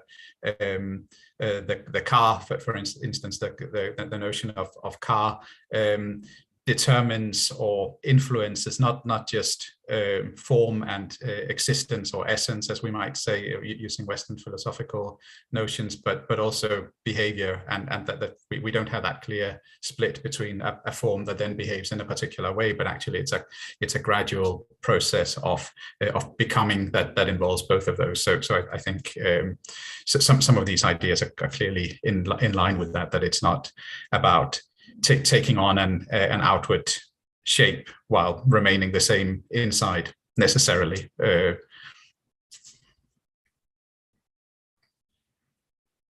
All right. Other thoughts or reactions at this point to Carlos's thoughts or some of the questions that came up here? Yes, Dina. Yeah, thank you very much. I would like to add up something to what Carlos just said, because we were talking about patchwork, and it's and also in the talks today we heard so much about different ways how to model transmission, and I would like to add up something, namely intertextuality or transtextuality. So this would mean, for example, that in the compilation of phrases, it would not be have a primary function, but let's say a secondary one. So the reader would recognize. So it's like a reference to something already known. So what if the compilations or the patchworks we encounter are done in this way in order to have this secondary function? So in order to remind, in order to refer, in order to recall something else, which is already known to the text producers. So this is what I was just thinking at the moment. I don't know whether you can relate to these ideas. So it would, yeah. No, I think that's an excellent point, and it also had me thinking about the sort of analogies and the metaphors that we use. I like the patchwork idea as well as the sampling. So in the musical realm, though, I wonder if what appears to us as being sort of little bits that have been cut out and remixed. Should we also think of this in terms of, say, improvisation by a jazz musician who has a repertoire of ideas and listens to what is going on around them, and then sort of fills in what makes sense. So it's not by any means completely random, but it's not, nor is it copying one thing one to one from one place to another, sort of cutting and pasting, but it's more of an engaged process that to us may look like cutting and pasting, because we only see that the final product, and for all we know, the jazz musician could have been playing off a score sheet, but in fact that there may be more sort of improvisation involved in that. Again, it's not something we can show one way or another, but perhaps something to keep in mind, given that these are performative. The text has been pointed out several times today. Yes, Jorge? Yeah, so to harp on the patchwork thing as well. What I noticed, especially when you're dealing with the longer context spells in coffins, is that they usually, due to available space or whatever, they usually cut off early in comparison to other versions, to the extent that sometimes you're only left with the basic rubric. And I'm currently just talking about patchwork and everything. I'm also wondering about that one, because I wondered at times if these patchwork cases also might not be a case where you represent the whole by only showing a part. So that only referencing a phrase is enough to imply the entire existence of the set. So if you go, for example, for spell 398, where you have both parts, is some versions only have the introduction, some versions only have the list, or some versions only have the introduction and the conclusion, but exclude the list entirely, or some have 2 lines from the list only, and it seems to be enough to imply the entire section, which is actually mentioned in the first line of the conclusion, which states from everything I've gotten in this thing is hereby invoked for me. Paraphrased, of course. The actual line is a bit more interesting, but it's one of those cases that might actually aid with the whole idea of the patchwork, that they are actually invoking multiple aspects by just grouping a set together. There's complete conjecture, of course, but it's something that I just instantly feel like it might be an interesting addition. Absolutely, thank you. Seria, did you? Yes, thank you. Yeah, thank you for the comment about regarding the mirroring of the objects on the coffins. And regarding the text, unfortunately, I have no result for that, but and that's what I need to do hereafter.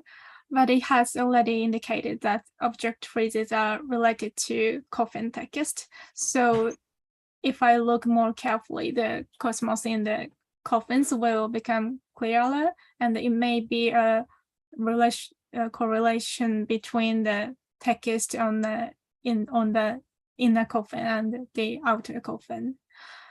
And it's slightly different topic, but today my presentation mainly focused on the object phrases and archaeological sources as a kind of group. And the archaeological evidence reveals as to the practical application of the ritual. So when we compare the textual and the archaeological materials, differences should not be discarded. Instead, we should look at these differences and think about why these differences occurred. The things defined by us as mistakes may not have been recognized as such by the ancient Egyptians. There should be some reasons such as the economic situation. Also, it is possible it was not a mistake, but a way to ensure the ritual was effective for eternity. But at the same time, I wonder if we can know which were mistakes or effective ways. So if we think materials as a group, I think we are always facing these problems. Absolutely, and that sort of goes back to a question that also came up yesterday. This question of how. So obviously we tend to form our impression of what is correct, what is the right or the standard way of doing it by the majority of the cases, and then judging outliers can be tricky. Yes, Lisa, did you want to? Yeah, maybe you're familiar with this, Seria, but concerning that the object appeared twice, or very often twice in the coffin, Harco Willems has proposed that this might be connected to this coffin text 1934, which is a form of the offering formula. And in this text, all the objects that follow appear twice. So every object that is presented after this, this might be connected to the opening of the mouse ritual, I think, this special offering formula. But this could be a possibly explanation that the things appear twice, that these might be connected to these double representations of objects in this coffin text file as it's written there. Maybe this could be an idea. And now, since I have now the chance to ask my question, I will just jump in because you showed us very detailed the objects of the royal object ritual. And I was wondering how you see the distinction to the private offering ritual, because, for example, especially with view to some of these objects, the patch aha or the bows, they also appear in three-dimensional form already in early Middle Kingdom burials. And so here I'm very interested how you see this differentiation between royal object ritual and private object ritual. So is it possible to see a difference or to make a cut here, or how would you do that? Thank you. Could I answer now? Yes, please. Thank you for questions and comment. And first of all, the differences between the private object ritual and the royal object ritual is the origin of them. The royal object ritual objects for the royal object ritual were originally listed in the permit text, but private object ritual were not. So this is the most differences between them. And sorry. And also you said that the real object has already used to in the early Middle Kingdom.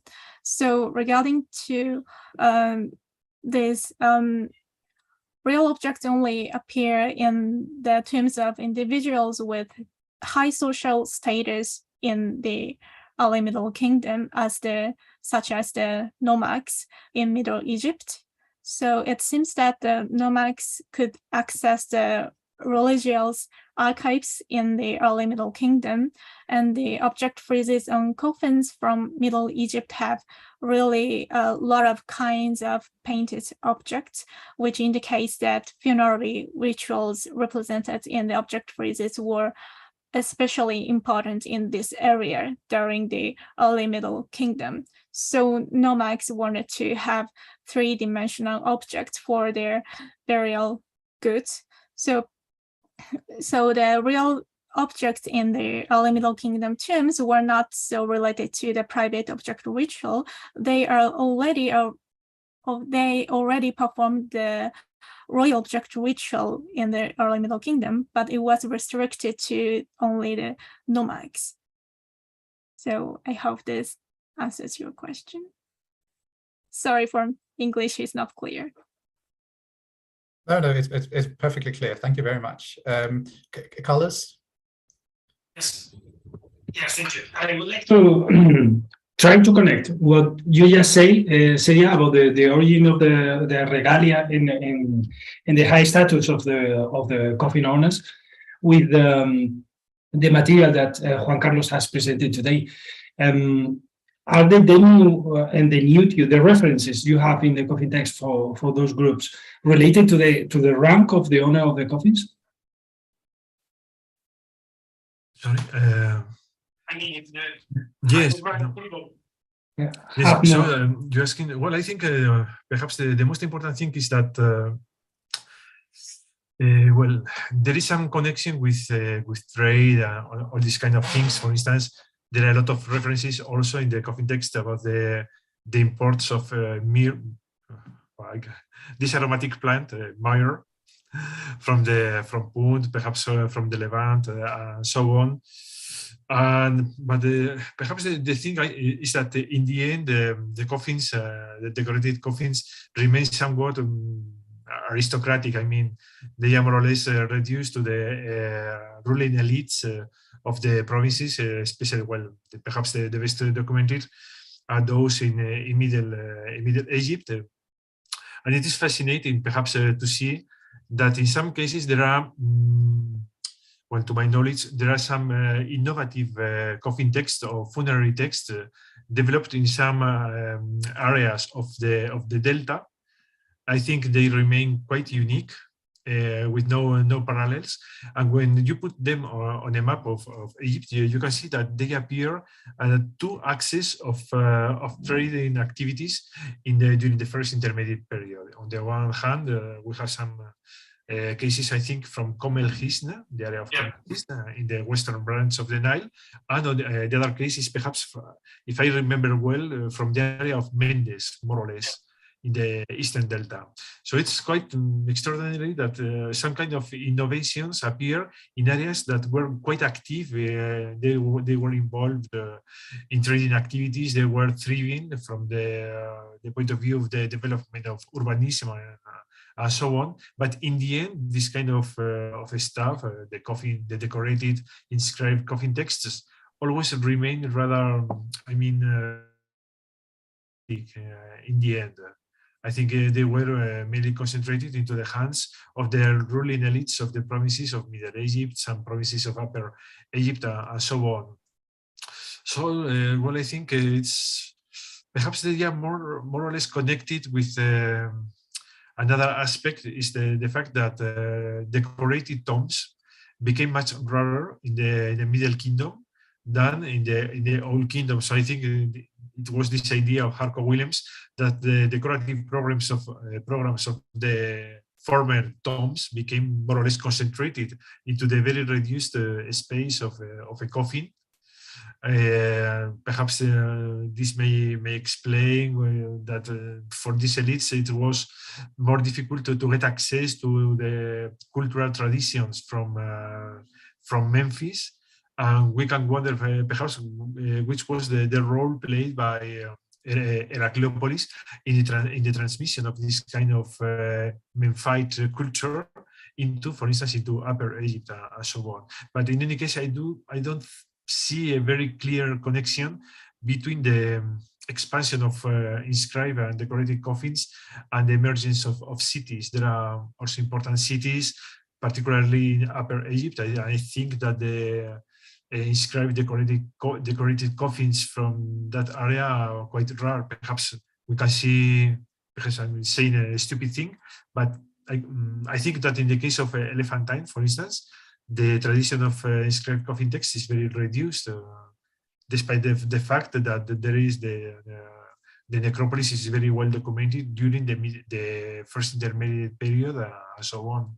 So we can find here that there is something that does not really match what we know from the archaeological point of view. It remained an important commercial city in the first intermediate period. It expanded. It became an important hub of trade.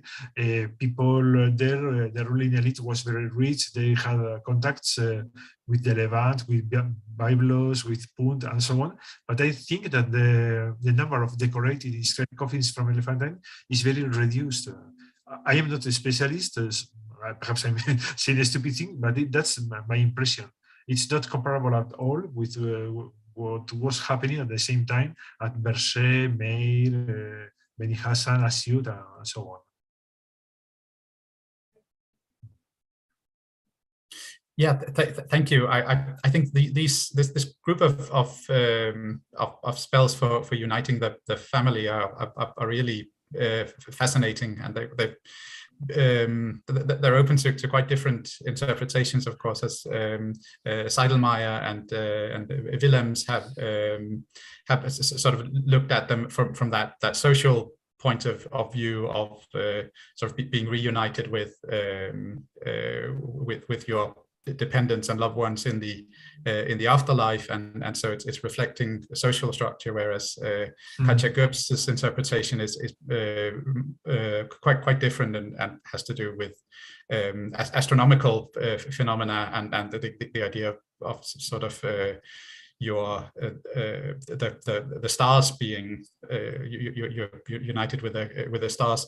I guess in the second of those interpretations, the role of the citizens would be much more conceptual, which would still show something about the social realities, but in a more indirect way, I suppose. Whereas if it's really the case that the owner of the coffin had in mind that they wanted to be reunited with everyone in their city, then presumably they had a particular social status that would make those citizens regard them as important in a similar way to the other material that you mentioned and that you cite in your paper, where it's clear that talking about cities, members of one's city, implies that you have a certain social status that makes you important to those people in the city, I would think.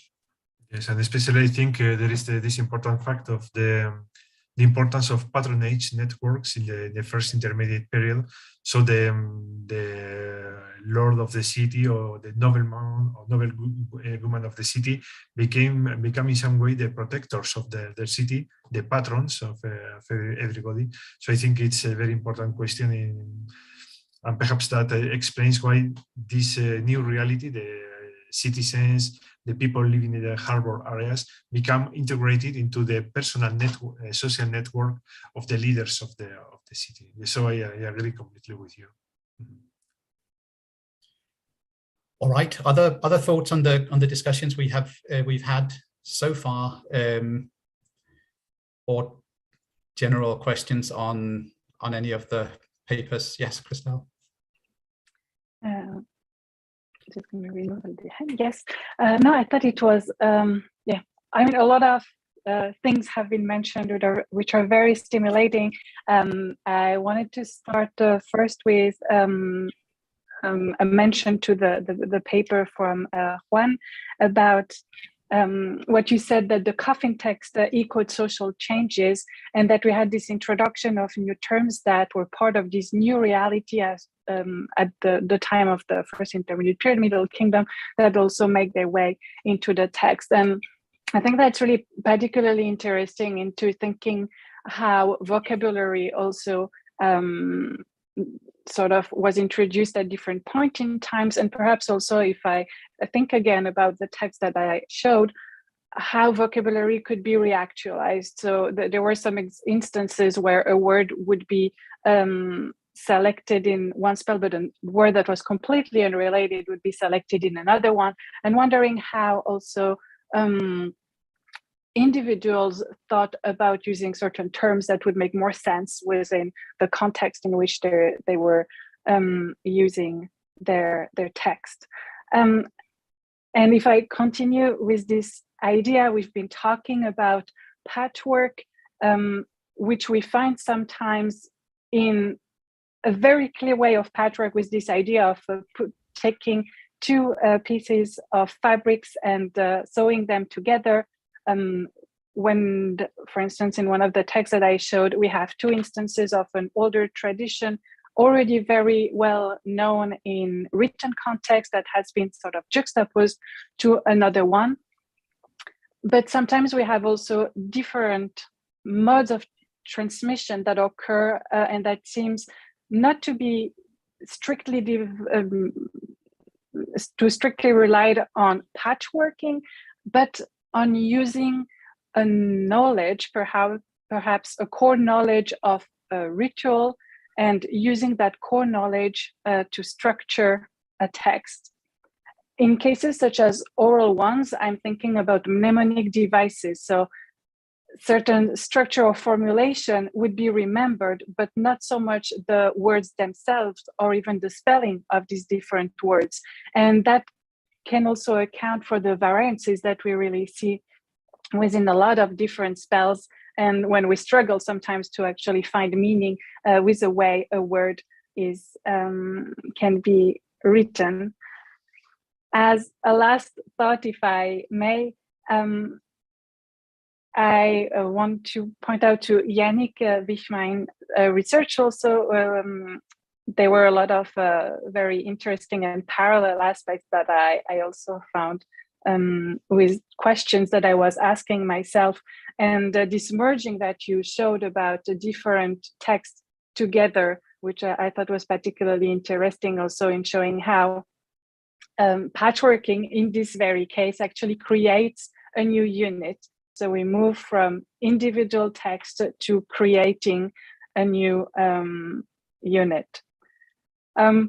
I've been sharing a couple of thoughts right now. There is another aspect that could be interesting, or that I'd be curious to hear about everyone, is the spell numbers, and how do we consider variants? At which points do they need to have a different number, which is something that Yannick mentioned, and that I think is also particularly interesting in the way we approach and consider variants. Sorry for this long rambling. I didn't intend to share all my thoughts at the same time, but here it is. That's excellent. I think we have lots of food for thought here. Any reactions to one or more of these ideas? Yeah, Jorke.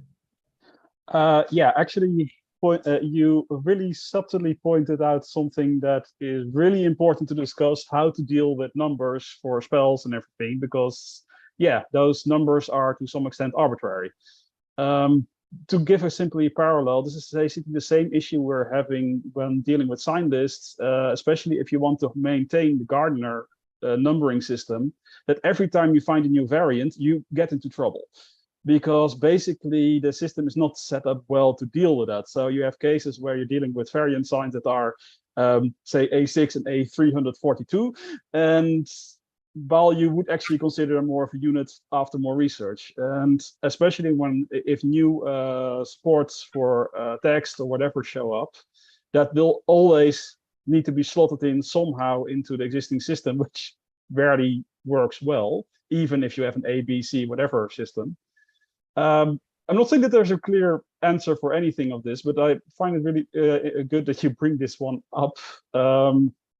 But yeah, I think that work like Janne did is actually very important for this type of material, because it shows you maybe to find a way to build in the structure afterward, and that might require some restructuring of certain spell numbers. From my own experience, it was 16 and 17, I believe, spells 16 and 17, which always occur as units. They are, to my knowledge, not extended. I might have the numbers wrong here, but there's a certain groups of spells that occur always after each other, where you start to wonder, should they not be considered single units rather than the two numbers that officially were given to it. Of course, we only need one attestation that the Covenant has both spells but far away from each other to ruin that connection. But I think that it's indeed a good idea also to be really hesitant to number new spells and additions easily, because we should indeed, also based on discussion yesterday, be rather careful when dealing with variations, and how far we would put the line where something moves from variation to something completely new. So it's good that you bring this up. Thank you. Yeah, if I can just briefly react to that, I think part of the problem is that once we've given something a number, we tend to reify it, and we think, oh, this is a unit, and it was probably a unit for the ancient Egyptians as well.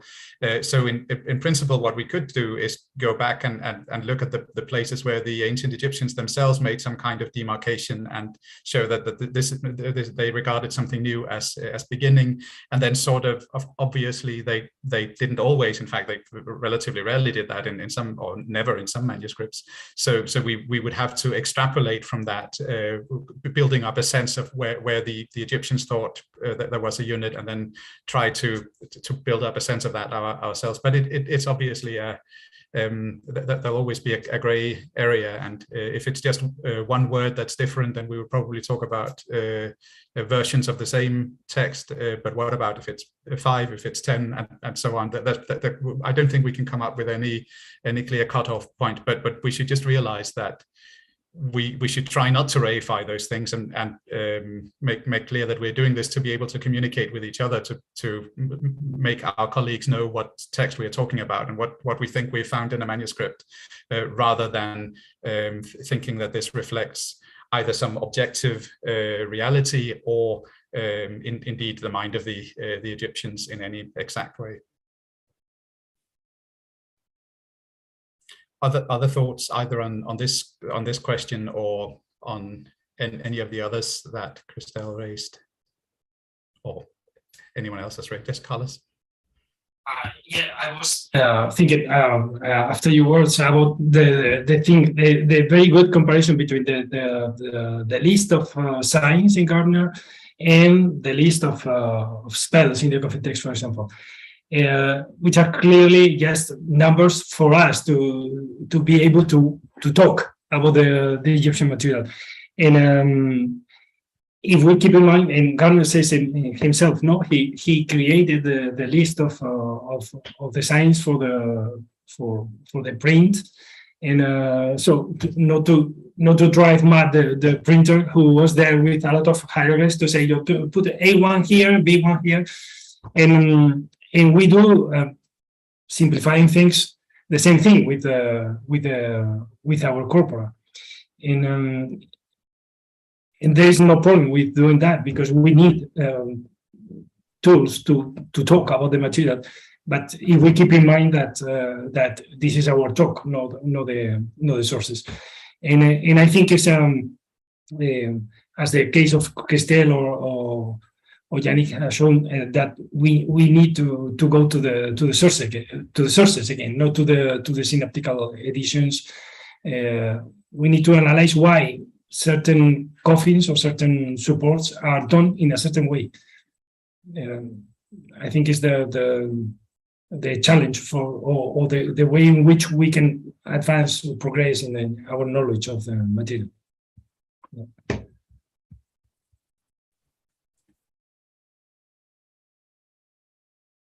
Other thoughts? Doesn't look like it.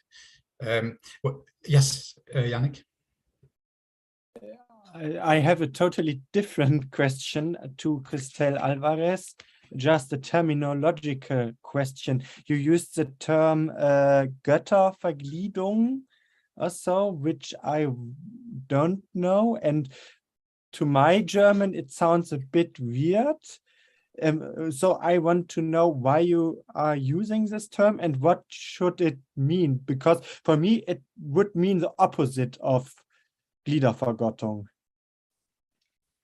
Okay, thank you very much for the question. So we often found in reference to this type of section, either Göttervergliedung or Gliedervergöttung, if I remembered correctly. I think Ranke used the different terms. And I've been using this because there has already been research done about these sections that have these very standardized structures of comparing the limbs to deities, and that are usually referred to this way, using and referring to the German term. But it's interesting that you mentioned that it doesn't make sense to you, but there are two terms that have been used. I know that Rune, you've been working on Göttervergliedung. Perhaps you have another comment about that.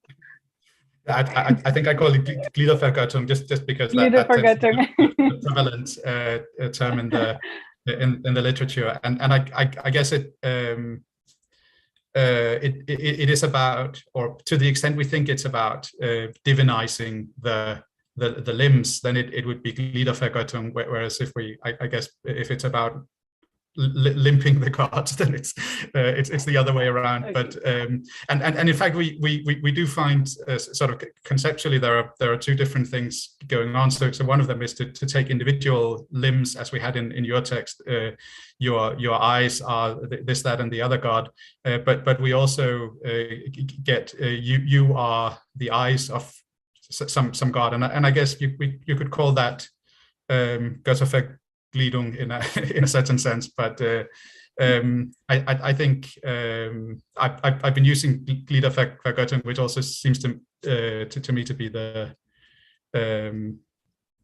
more logical or sort of what captures the phenomenon best in what we find in most of the sources.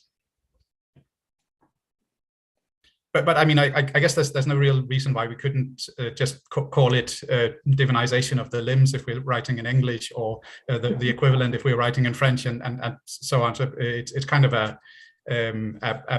well, one of these relics that we also have in Fangnetzsprüche and so on, that it happened to be named in a particular language first, and then we're sort of Stundenwachen, all those, which we again, it's fine as long as we know what we're talking about, but it's sort of really reflective of the contingencies of research history more than the strictly conceptual logic, I guess. Randzeile, yeah.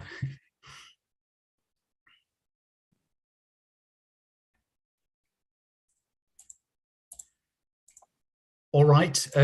I think one thing that we could talk about, since we're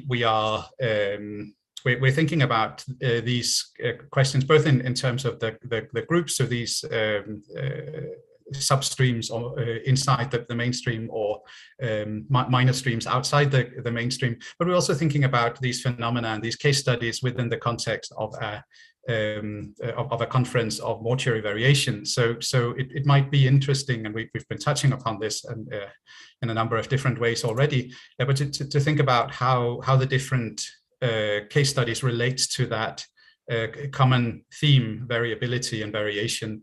And I sort of talked a bit about this after each of your presentation, how I see the connections to the to that main theme, and perhaps that's something we could discuss. So one of the things that immediately comes up when we're thinking about variation is that we need to explain the variation that we find. So it very quickly becomes a question not just of describing variation, but also of thinking about the causes of variation. Indeed the relevance of that variation. What does it mean for whatever questions we're interested in? And I think, as I see it, and obviously do correct me if you think I got this wrong, but I think the papers tend to fall in a few different categories in this regard. So we've seen examples where what looks like variation at the surface is actually concealing or masking a deeper lying continuity. So we saw that in Anna Landborg's paper, where what looked like a completely different phenomenon, where you're not identified with a god but with a natural phenomenon, actually turned out to have the same underlying purpose to it. And similarly, we saw that in Serie Yamazaki's paper as well, where we saw a major change in burial practices from the early to the late Middle Kingdom, as far as the royal object ritual is concerned, actually displaying remarkably similar characteristics. Then, so that would be one group of case studies where surface variation conceals a deeper lying continuity. And another group might be that surface variation can be explained either by textual traditions, including the availability of manuscripts and so on, and or oral transmission, and often in some kind of interplay that can be difficult to detect. And this is where I would see Christel Alvarez and Yannick Wichmann's papers falling into. And then we have the idea that surface variation can be explained by changes in context, which is sort of overlapping if we think of orality also as a type of context, but more clearly perhaps with the social context that Juan Carlos Moreno Garcia talked about, where we see things showing up in the funerary domain, specifically in the funerary texts, that are sort of reflective of new social structures, new hierarchies, and so on.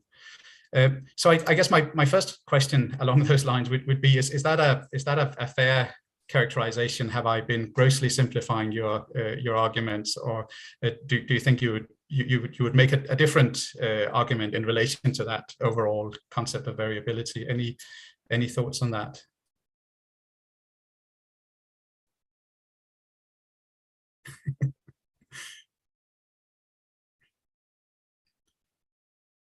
All right, I guess no one is deeply offended by by this characterization.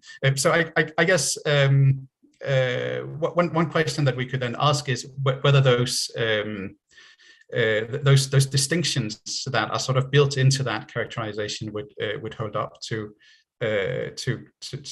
closer scrutiny, or could we nuance the vocabulary, and might that help us understand how case studies can relate to the overall theme? So in particular, in the idea that surface variation masks deeper seated continuity, we have obviously a distinction between form and content. So the content continues, the form changes, and as I noted, that tends to hold up when we are looking at a specific question. So if we're looking at the royal object ritual, we can see that the instantiation of that ritual, whether in the object friezes in the early Middle Kingdom or in the Osirification burials in the later Middle Kingdom, is similar. And in the same way, if we're thinking about the purpose of the transformation spell or the underlying structure, then it doesn't matter hugely if we're dealing with a god, or if we're dealing with a non-personified natural phenomenon. But if we take that idea further and think, especially perhaps in relation to the kind of material turn that we saw yesterday, having an influence, for instance, in Angela and Julia's papers, that changing the form will inevitably have some sort of consequences on the content. So that's sort of a long way to arrive at a question that I would like everyone, but perhaps especially Seria and Anna to hear their thoughts on. What does change? What is the difference between expressing the royal object ritual in the object friezes versus expressing it through concrete objects? Or what does change? How are the transformation spells different that have a god versus those that have a natural phenomenon? Any thoughts on that? I realize there may not be any one answer. Yes, Seria? Thank you for your comment, and I'm not sure that can answer your question, but I think it is related to the social and the political background, because rituals are needed to support the stability of the state even now. So ancient times rituals had a religious meaning, of course, and also it is possible that the rulers used rituals to support their government.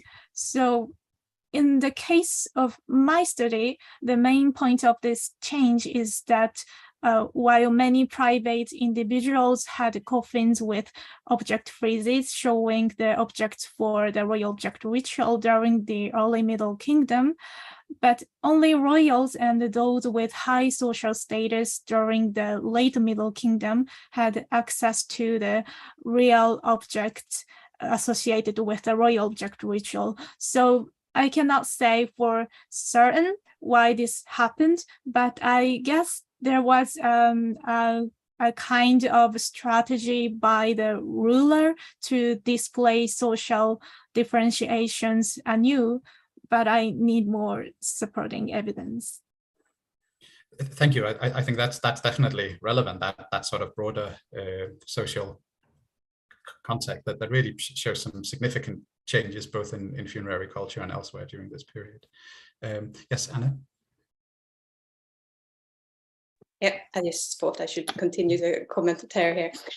No, I totally agree with you that it's the same underlying, because of course the purpose and the goal with these spells are actually the main thing.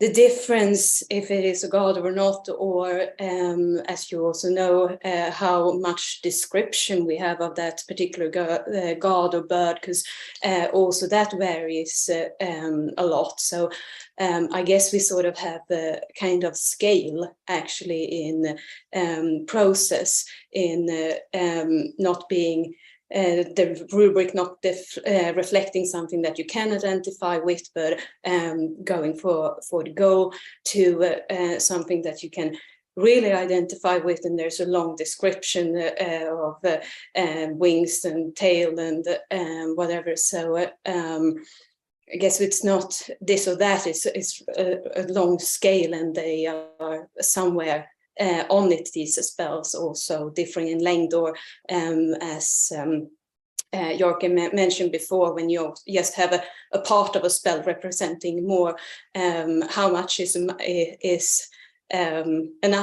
Is it just a little bit? But I mean, it's of course not either or. We have everything on the scale of it, is my opinion. Yeah, I think that makes a lot of sense. And as you showed, some of these texts don't even have the explicit identification in the text itself. So it's really just the rubric that would even make us think that this is a transformation spell in the first place. If the rubric hadn't been there, or if that rubric had been added to another spell, we might have thought about it differently. But of course, that's the way it is when we're using these indigenous classifications, which I think has definite advantages. Yes, Juan Carlos. Yes, perhaps there is also an aspect of I don't know how to call it, perhaps formality, because I think it was Stephen Quirk who talked about another aspect of the official and formal culture of the Middle Kingdom. It was the fact that, for instance, officials presented themselves, use some kind of titles in very formal objects, for instance, stelae and so on. But in the documents of their everyday activities, they use a completely different set of titles sometimes. For instance, in the papyri, in the administrative papyri, and so on. So perhaps, well, I don't know if this is something similar happened, for instance, in the domain of the funerary culture. I mean, there were some aspects that somebody could manifest or express. In other cases, perhaps there was some kind of restriction.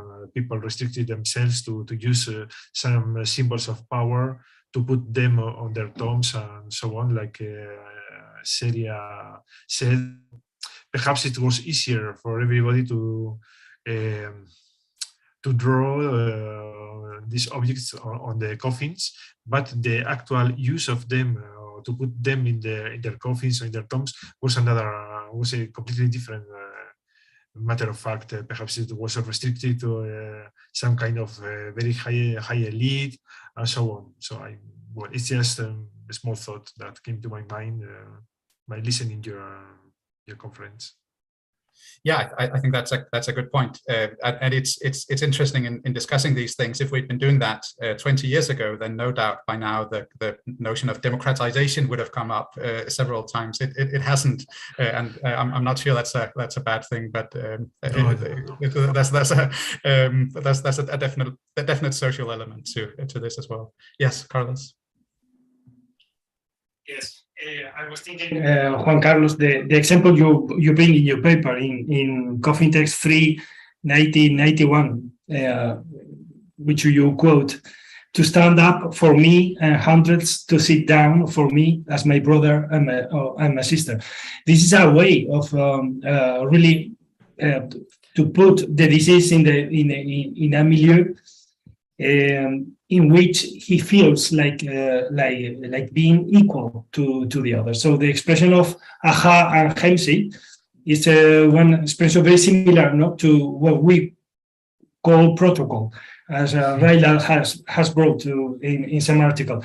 So the idea that the disease is entering a new space, a new social space also, and he needs to be recognized is implied by this movement that you stand when the other stands, and you sit when the other sit, and also you are called a brother and sister. So you are at the level of Zen, that relationship which is of an equal, a similar. Yeah, and there is also the point perhaps about the literary compositions in this period. They appear for the first time. Richard Parkinson, for instance, discussed about the fact that they were, it was not a private lecture, but a private reading, but they were displayed in the context of ceremonies at the court of governors, obviously kings, and so on. So there are some other manifestations of texts that appear in this period. They are used in ways where it's difficult for us to think. I can think, for instance, in the dramatic Ramesseum papyrus, it's the same thing. It is, to my knowledge, the first time that it appears, this written composition that describes these aspects of kingship, ideology, and so on. So I think for the first time, perhaps something that remained more private in the Old Kingdom appears, is expressed and manifests itself, but certainly there was some kind of gradation in the use of all these kind of things. For instance, in the Old Kingdom, we have these inscriptions that say that well, the lector priest should read this sacred knowledge. What was that? Perhaps some kind of precedent of the coffin texts. And in the afterwards, in the first intermediate period, these sacred texts finally appear. Well, if they are the same thing, but we see that there was a formal dimension, some kind of formality that allowed to express certain cultural values, oral, I don't know, oral compositions that formally remain in the realm of the oral world, and now and then were expressed in written, some kind of written expressions. It's the same thing like the letters to the dead that appear also at this time in the first intermediate period. Surely they were, this kind of communication with the dead was only oral in former periods, and for a short period of time they become, in some cases, they were written. So I think this was a very innovative period, in which there were a lot of experimentation with the use of writing. So there was a diversity. There were plenty of local traditions. Perhaps in some areas of Egypt, people was more accustomed to the use of writing for a lot of purposes. In other areas, not. That makes express why people wanted to have their coffins inscribed and decorated. Perhaps in other areas of Egypt, they were more reluctant because they thought it was a kind of too innovative or something like that. Well, we don't know, no? But I think it was a very effervescent period for cultural innovation. Absolutely, thank you. Jorge? Yeah, sorry to ruin your day a bit and bring up democratization for a bit. I actually find it rather intriguing. If you take Syria's work in comparison to it, and I am extremely oversimplifying this now, but that's basically the additional items and everything start to show up in a slightly later period in the Middle Kingdom, at least as I understood it, and that it actually would argue strongly against democratization, because you would expect that the aspects of that when the nomarchs are starting to move towards decline, that then they start to get more royal access that would completely counter it. So like I said, I'm utterly oversimplifying this one here. So there's probably much more complexity to it, but I do find it interesting that it seems that the further development of with actual items inclusion, that it actually happens when you would expect that the king would even draw more and more power to himself when he's actually reducing the power of the nomarchs to begin with. So it's a bit interesting.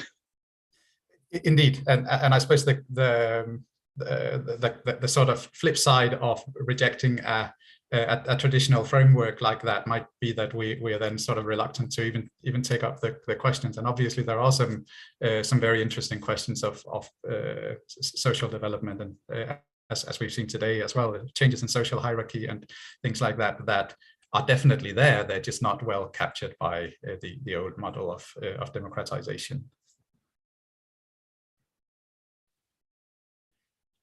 All right. Well, as you might expect, I also had a big and probably, strictly speaking, impossible question for the other half of the speakers today, where again I classified them as having to do with explaining variation based on context in a quite broad sense, either the changes in social structure and social hierarchies, or the availability of manuscripts, of the textual transmission, and or the interplay of orality. One thing that strikes me here, and this is a problem we're always laboring under, I think perhaps especially when dealing with these periods, it's sort of a classical post-processual critique, namely that we tend to describe these things as if they're happening automatically. That there are no agents, there are no people making decisions here. Sometimes we talk about in Angela's paper, for instance, yesterday we did get people in there making choices to bring their points across. But when we are invoking these kind of very large scale questions, we do tend to get quite impersonalized narratives. So my question would be: do you think there's a room for individuals? That's a loaded way of putting it. What role might individual agency or individual choices have played in the phenomena that each of you talked about? So this is one color. So you've sort of talked about this already a bit with the at least the social classes of the people involved. But any thoughts on bringing the individual into analyses like the ones you've proposed? Or should we even try that? Maybe not. Yes, well, I think it's a very difficult question, but we are dealing in any case with a very kind of specific kind of knowledge, this kind of ritual funerary texts, if we limit our analysis to the coffin text. So I think that perhaps it will be more productive to analyze them in the context of local workshops. I don't know how to deal with them, but we see these kind of things, for instance, in the production of stelae, statues, and so on, how there are different traditions that produce this kind of material in Egypt during the Middle Kingdom. Then perhaps why not? There was some kind of local traditions in the production of these ritual texts and so on. For instance, Asyut seems to have been a very powerful cultural center in this respect. Perhaps there were others in other areas of Egypt, but I find some kind of difficulty to think that perhaps an individual could make the choice to talk to a scribe and say, well, inscribe me this spell and that other in my coffin. I think that it was perhaps different.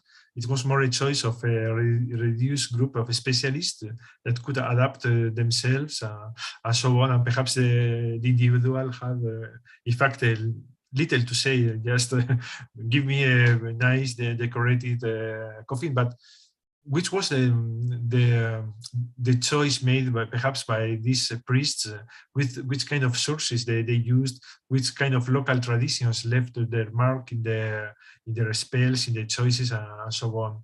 I don't know. Perhaps, well, I don't really know. No, I think that's a good point. That's on the one hand, that's sort of the epistemological question that it's difficult to if not impossible to answer, but that's also a methodological question that actually perhaps these questions are best answered at a different scale than that of the individual. Christelle? Yes, thank you for this interesting question and for bringing the notion of personal agency and also regionality on the table. I think that we always tend to talk about these texts and compare them by just mentioning numbers, and it's always hard to then just think in terms of the people themselves that were using it and how they might have been affected also by their collective environment and by region. But I certainly think that we do see these regional influences on the text, but I also wonder on personal agency in certain cases. For instance, the text of Geotinart, I really have the impression that here there is a desire to appropriate oneself the text a little bit more by expanding it in a way that we don't found in earlier version, transforming it more into a poetic form than was perhaps found in earlier variants, which could also show how perhaps the Geotinart at this time was using how this spell might have been heard at that period of time, or perhaps a desire to have a more poetic version of such a text. We've been talking also about restriction, but I found interesting that also on the coffin of guillotine art, we have a very extended version of the text, whereas we have a more concise one in other buildings. Yes, no, I think that was just my reflection. Great, thank you so much. Dina? Yeah, I also would like to say something to this personal agency aspect. I think that we tend to focus on specialists a lot. So we think a lot about text producers like authors, editors, reproducers of text like scribes and so on. But I think we also should take into account that there are commissioners, like people who order the text. So it's the person to, like the owner, the deceased, but it's also his family, his relatives. So let's say every text is an instantiation of a collective endeavor. So it's not just one person doing this and that. It's like when we today have a proceedings of a conference. So how many people are involved in this process? And this, so what does it say about agency, or what does it say about authorship? And I think it's very important to keep this in mind when we think about transmission, and this makes it even more complex, right? So even more uncomfortable. But I would tend to split up this agency in manifold instances taking part in these processes. Just wanted to add this to the general discussion. I think that's a good point, that even, you know, there's a certain bias as well involved in that post-processual turn to the individual, and that's very much a modernist bias. We, as you say, with the conference proceedings, we want the name of the editor, we want the name of the authors, we want to know who is responsible for each part. But actually, that's not the only way one can make a collective product. In fact, it's quite a specific way of thinking about it. Yes. Do we have questions from the YouTube channel yet? Hi, we don't have questions from YouTube, but I do have one question. Okay, that's for present the panel. Going back to the beginning about talking about the transformation and the repair link between the disease and I was thinking also yesterday when we talk about Osiris like a god and Osiris like the disease, and how to link the two, and also how the gods links themselves. For example, when you have Osiris Sokar, or when we have Osiris resting in Ra and stuff like that. So as you know, I was lucky enough to have to be Carlos' student, and we talk a lot about coffin texts in class and how they how to paint them in the bigger picture. And when Carlos was talking about, okay, the underworld is like a very dangerous place, and you know, the gods don't want you to be there. So my way of thinking this was like, okay, this is like a way of hacking ourselves to be able, like you know, like a modern hacker try to supplant the identity to steal your banking passwords. It's kind of maybe a similar way of seeing it. So my question is, can we? What's the difference conceptually between, for example, when we talk about Osiris and when we talk about, okay, you are transformed or Heperu into something? I know it's not only the gods, but can we see it more like a more aggressive way of linking ourselves with another entity, or we have that would be fair, or we have a different conceptual way of looking at this? I think that's a great question. Lisa, did you have something specifically for the question of individual agency? Because then we might take that and then return to the question of those kinds of identities. Yeah, I just wanted to add something to what Dina said, because I completely agree with this. I think individuality plays a much bigger role that we thought it might have been, but also this personal agency might be different in different situations and influenced by different factors. So for example, the time of death.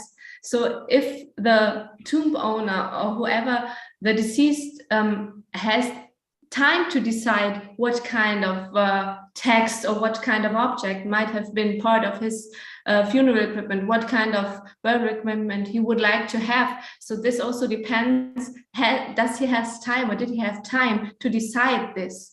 And also it depends on his knowledge. So for example, the priests that were buried from the Middle Kingdom, that were buried around the Teti pyramid, they might have been much more knowledge about the texts that were also present in the Teti pyramid. So persons like this might have had more influence, or would also like to have more influence to their burial equipment than, for example, someone else who might not have so much knowledge about the religious texts. So I think also with view to personal agency, we have to keep in mind that a lot of factors might have influenced the situation of death, and also the situation in which the burial equipment and so everything what depends to the funeral has to do. Yeah, absolutely. I think that's definitely worth bearing in mind as well, that we're dealing with people with different access in one sense or another to the kind of knowledge that's required to create these things in the first place. So I'm very mindful of the time. We have about 5 minutes left, so we want to return to the question of those shifts in identity transformations, and whether there is an aggressive a notion of aggressiveness in that sort of appropriation of the powers or even identities of gods. Any thoughts on that?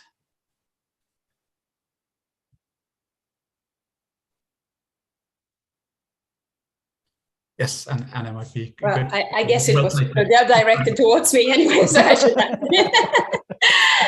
well, I mean,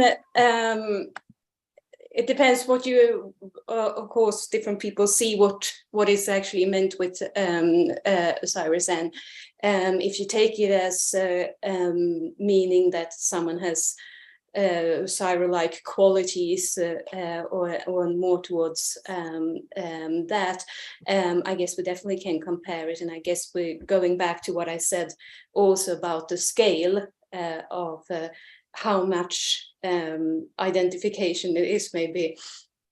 I'm not sure what you mean with an aggressive identification, but perhaps you can put that on one end of the scale when but as you said with hacking, yeah, in a way, because what is taking place sometimes is when they identify themselves with a certain god, then also get a position in the afterlife, and since a lot of other things is about, for example, eating with the gods. If you are a god, you're already sort of in that position. You can also be placed, as I mentioned, kinship, for example. So taking that role or behaving in that way, as you were suggesting earlier, translations, is sort of ensuring yourself a place with that. So in a way, yeah, but as I said, I think it's a scale. If we can compare it completely to Osiris N or not, I'm not entirely sure. Maybe someone else has better comments about that.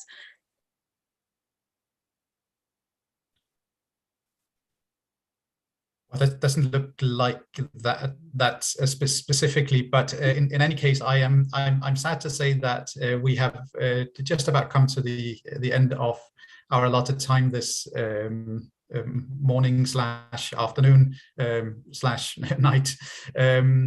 And I have a feeling we could definitely have continued discussing these issues for another few hours at least, but thankfully the conference is not over yet, so we'll be meeting again tomorrow and I'm sure many of these themes will pop back up, and we will have a bit of time to mull over them in the meantime. Carlos, do you have any practical housekeeping information that we need to talk about before wrapping up for today? No, apparently we have slept everybody in the audience, so there are no questions from the audience, so we can jump to tomorrow already. Yeah. Perfect. Well, thank you so much to everyone who gave papers, and to all the discussants. It's been a very stimulating morning for sure. Thanks very much, and see you tomorrow.